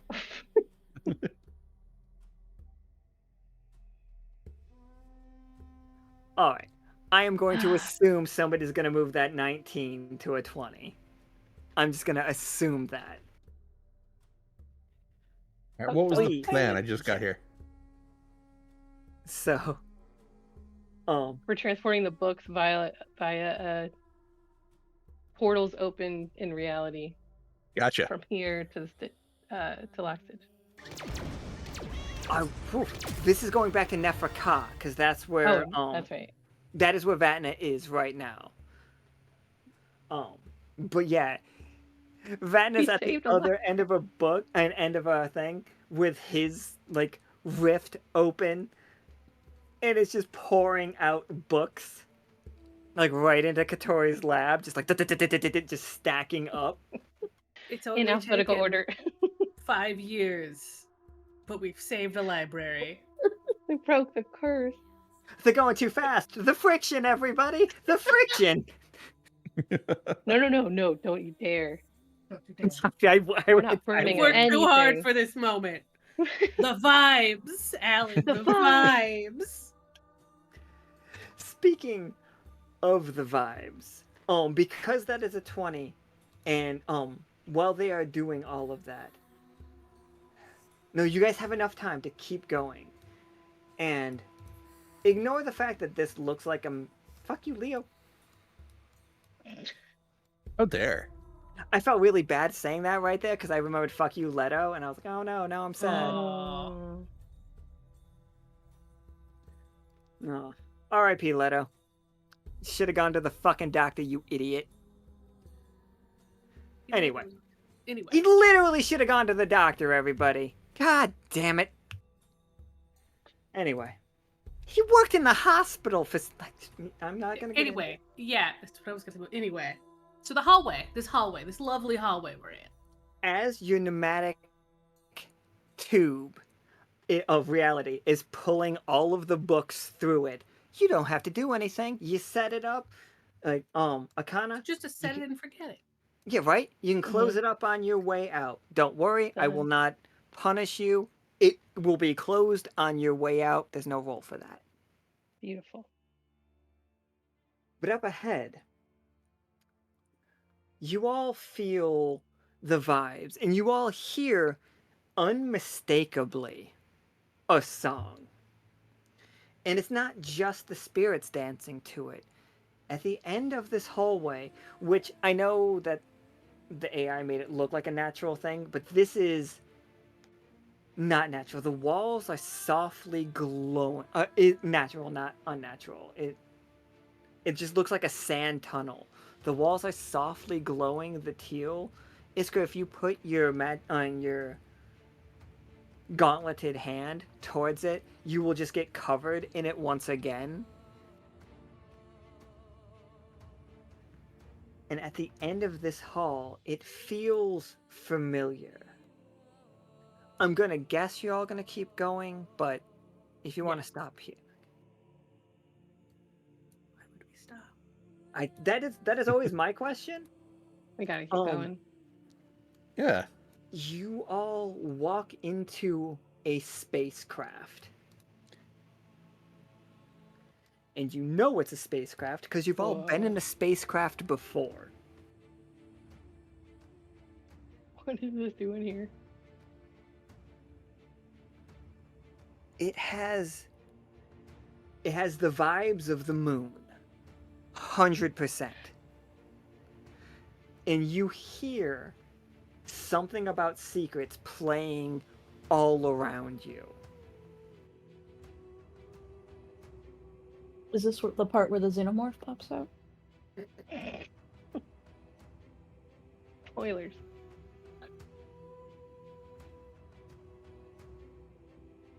You do... Oh, one second.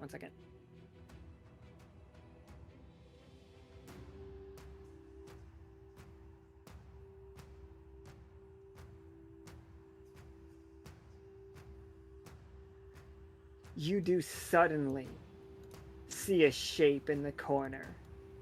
Like a humanoid shape lumbering towards you. And then you notice that it is also dancing.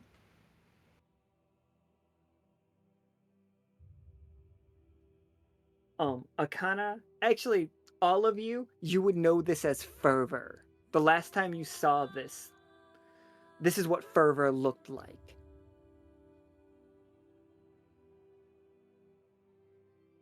And they are just dancing. Just the same way that all the spirits are dancing around you. Basically the same dance, Iskra. Laura's going to be reminded that she needs to visit the moon again to visit the one she sang with. Oh yeah, that wasn't fancy. That was... Fuck, I can't remember her name. I don't know, but she was a tall lady, and she was great. I named 12 sentinels different words for dreams, and then Was Fervor on the moon? Are they the one that gave me the gauntlet? Fervor is not. Fervor is the bad guy from the moon. Okay, from the moon, okay. They were one of the They are responsible for nightmares. Or before they left the moon, they gave everybody their dreams. They had the job that a character named Fancy has now. They used to write people's dreams. Then they left the moon. I don't know if anybody remembers the reason, but I'm going to leave it there. They left the moon, and the moon stopped working immediately afterwards. Then we found Fervor as written into a book, and they were changed into fiction. And they were stored away in a library where there was no fiction section. Here's your one chance, Fancy.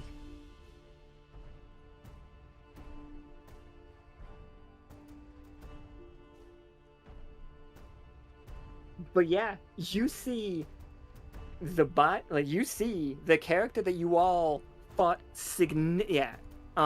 Delusion was the was Delusion the one that I thought Delusion was the one Royce fucked.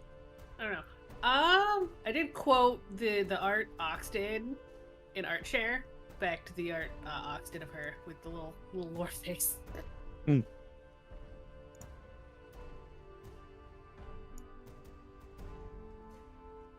But yeah, you all see this figure come dancing out of the sides of the ship. This ship is in rough shape, Foley. Coming from saying that to a person who wrecked a ship before a time or two, this ship ain't moving. Not on its own power, at least. Interesting. Is the rod literally vibrating?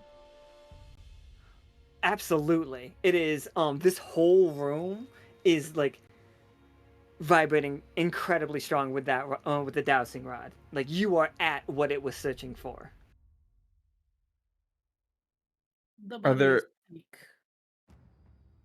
Are there any pools of the goo laying around? Not inside, but outside it was covered in it. I think if you open the door, it will, like, if you leave the door open, it will try to slide itself in here.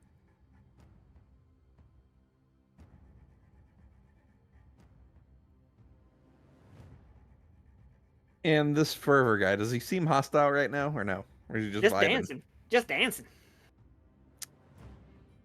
I want to get on one of the consoles and try to run a diagnostic on the ship, see exactly what's going on with it and why it's not powering up, or where the most critical damage is.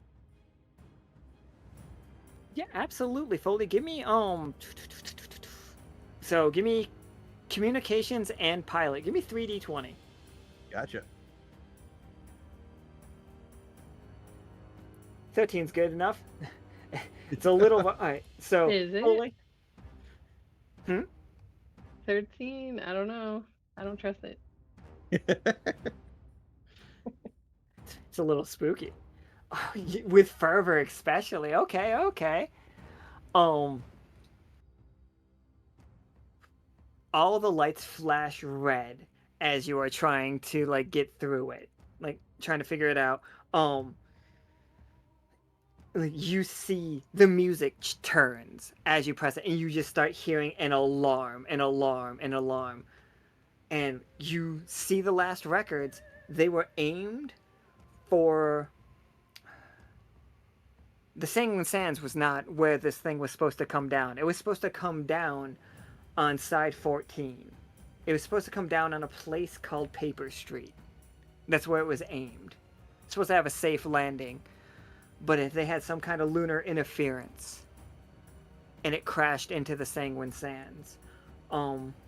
They did send out an SOS beacon, and it looked like somebody received the SOS beacon. According to the reports, the last thing they picked up was a signal called something about secrets, at which point it started playing the song and has not stopped since. But before that, the last thing was the pilot, known as Fervor, had let in 3 people into this place. Something happened, those 3 people left. And Fervor has been here ever since.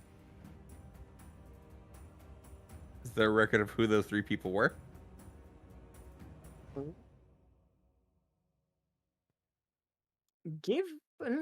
Absolutely.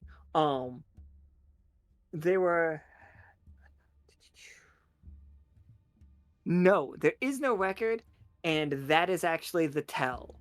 Where there would be a record, it is literally erased. You can tell there were 3 people, but their names have been erased from the history of this. It is there is definitely bureaucracy at work. Also, ship will explode in 18, 9, and 17. It's counting down by minutes, by the way. Okay. The way you said Self-destruct that scared activated. the hell out of me. 1759, 1758. Yeah, that's I thought you meant seconds. Yeah, that's what I thought. Well, whatever we're doing, we got to do quick. Is Ibring still a steward of the moon? Ibring is still a steward of the moon. Okay. Does that do anything for us right now? I don't think it does anything for us right now, but it's fun to keep in mind. Oh, and then I have a note here that Fervor is the 13th Sentinel. Fervor is the 13th Sentinel. There were only supposed to be 12. He abandoned his post, so they had to replace him with Fancy.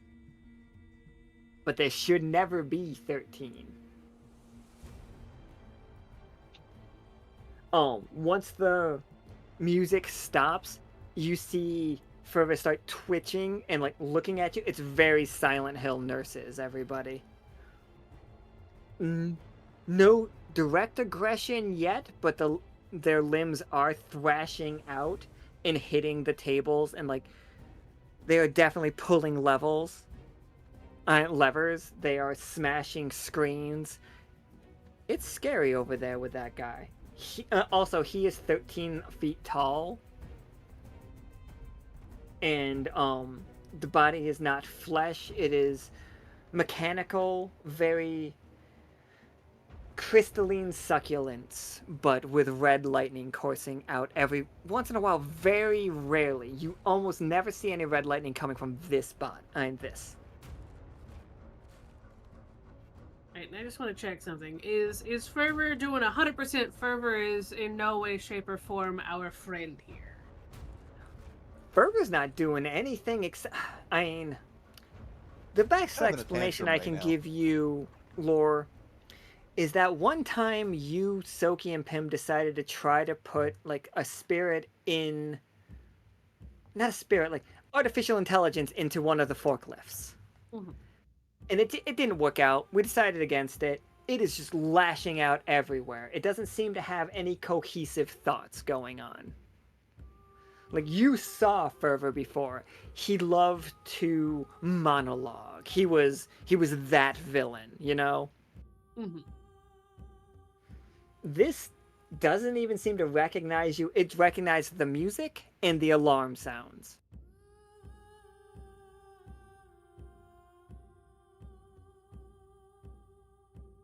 Lore wants to test the theory that it is just a shell, just to see if it'll recognize like the crystal rabbit, if that will spark any kind of recognition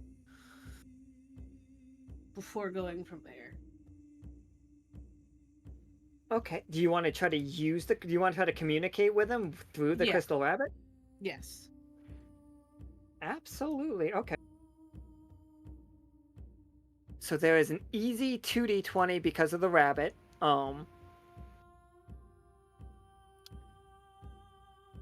Honestly, I think it's just. Oh no, you could use Wayweaver. I'd be fine with Wayweaver here too. If you wanted to give me 3d20. Yeah.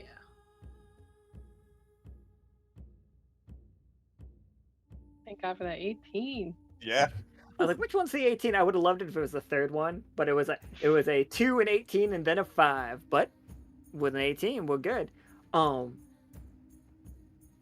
It turns and looks at you, Lore, and looks directly at the rabbit, like it is understanding. Like you do not feel fervor in this. It slowly fades to the same color as the rabbit's ears, and the rest of the place goes down. Something about secrets begins playing again, but much quieter.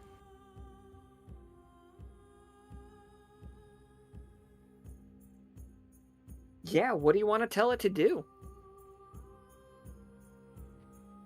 You do still hear 17 minutes. Mm-hmm.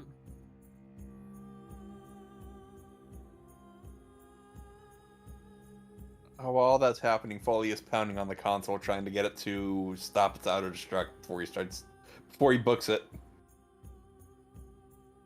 Yeah, Laura will see if she can get because like, this is fully giving Fervor's no longer home, right? Is fully giving Foley is not Foley. Foley is no longer home either. Foley, can you actually roll me 2d20 and take the lowest? Sure.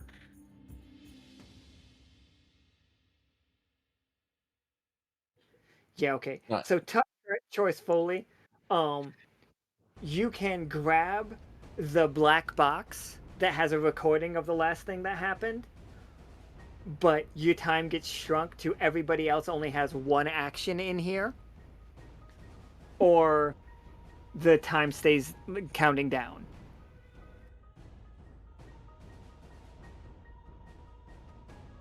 And with that, I'm actually gonna like give a thing that Nika just messaged me, like, because I know that we're 3.5 hours into this one. There is more to this game, everybody. There's more in this one, and I don't really want to rush it. If you guys would be down to do a sequel game for this one, I would love to do that so that we could all get the information. I would absolutely be down for a sequel game. Yes. Yes. 100% Right, vibes on absolutely. 1,000. So as I was Foley gonna is like say, dramatic finger to over be the book. continued.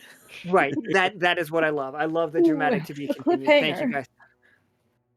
We will get this played out. Also, I'm so hungry. You guys just did so fucking well today. Like everything worked out so good. We're so good at this. Learned a lot. Learned so much. Like I have this list of things that you guys can learn from this one, and like you guys are just taking it off. Like you stole a whole library. We stole a whole library. When does Steal, Lockstitch or did we save? You Repurpose. preserved. save Commandeered. and preserve an entire library's worth You- of knowledge you all on have- a forgotten culture? Right? You have the last last living member of that culture in the crew, so it is definitely preservation, not the worst. I mean, we don't know all of those books are useful. Some of them might be like some weepy kid's diary. Oh, they're the worst. Okay, Some they of them could are- also be some sort of like fantastic romance novels. Also, I You would never like know to. what's in there. I'd also like to point out that some of these books are actually ancient demons trapped inside books. That is just a thing that you all know. Like, because Which I'm sure we would definitely warn Kay and Vatna of before they start going through all the books. yeah, maybe don't touch read the books that are in fact ancient demons. Or, fondle them. I don't know. Maybe they like it. Alright, so with that, as Foley's hand is over the button, like sweat pouring down his face, get information, buy us more time. Like the screen goes black as what will happen next time on Lockstitch Z? Alright.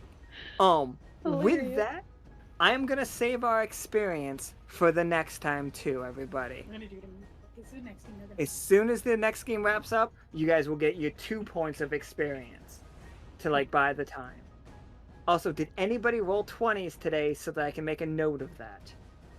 I rolled a 20. You rolled a 20. It's All rolled my a 19s got 20. turned to 20. Iskra rolled a nat Iskra 20. rolled 20. Yeah. Yep. Yes. Was Iskra, do you remember that was on Guardian, was it? No, what did you roll that? Magical. You rolled that on magical. Mm. That one I'm going to put in right now so it will not be forgotten. We have that listed for you. All right, everybody. That was an amazing game. I'm sorry. Apologies for playing a later game. I do like to get everybody out of here within the 3-hour mark, but that was really fun. And as always, with a Iskra Akhana game, we're gonna learn everything possible. Hell yeah. So next time, finish Adventure. learning up. Oh, adventure. Next time, finish learning up from this ship, and then Indiana Jones our way out of this sinking into the sand temple as we start throwing books through a portal. You know, simple. Thank you all. Absolutely, Pim. Thank you, Caustic, for letting us know. Pim has that. Carrie has the meeting as community manager tomorrow to just talk about things. Talk with people about things is what I'm trying to say. If I can get words out. So yeah, if you have any concerns that a community manager might be able to solve, if you have worries or stuff, please ask her, and then or ask us. We're still here for answers. But if you're scared of us, talk to her. And everybody, don't be scared of us. And also, bye forever. Bye Bye Please say goodbye. forever. Bye forever.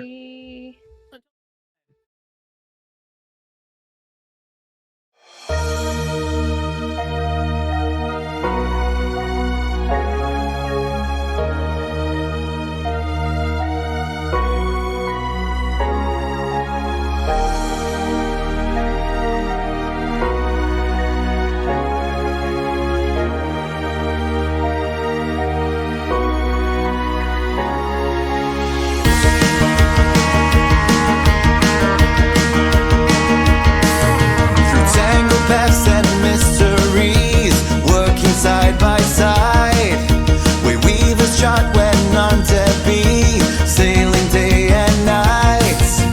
Luminaries chase the truth through boundless wisdom keen. Through tests and trials they'll guide the crew to sights yet to be seen. Raise the banner, let it fly, united we stand tall. Our spirit bold and our courage bright to answer echo's call. Adventure waits for nobody, so rally up the crew. Sailing towards our destiny, we know just what to do.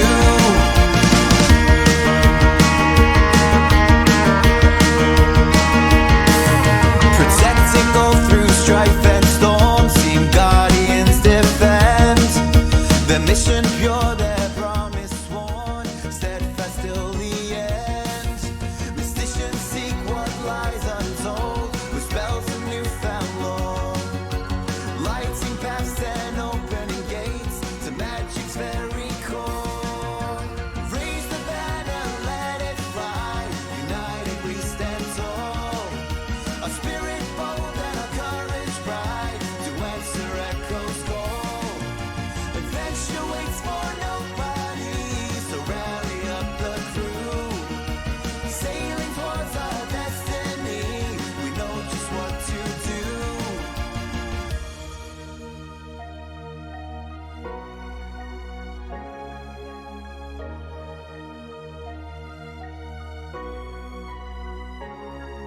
Spirits wake, hearts will grow. Lockstitch's name, the world will know. Spirits wake, hearts will grow. Lockstitch's name, the world will know. Spirits wake, hearts will grow. Lockstitch's name, the world will know. Spirits wake, hearts will grow. Lockstitch's name, the world will know.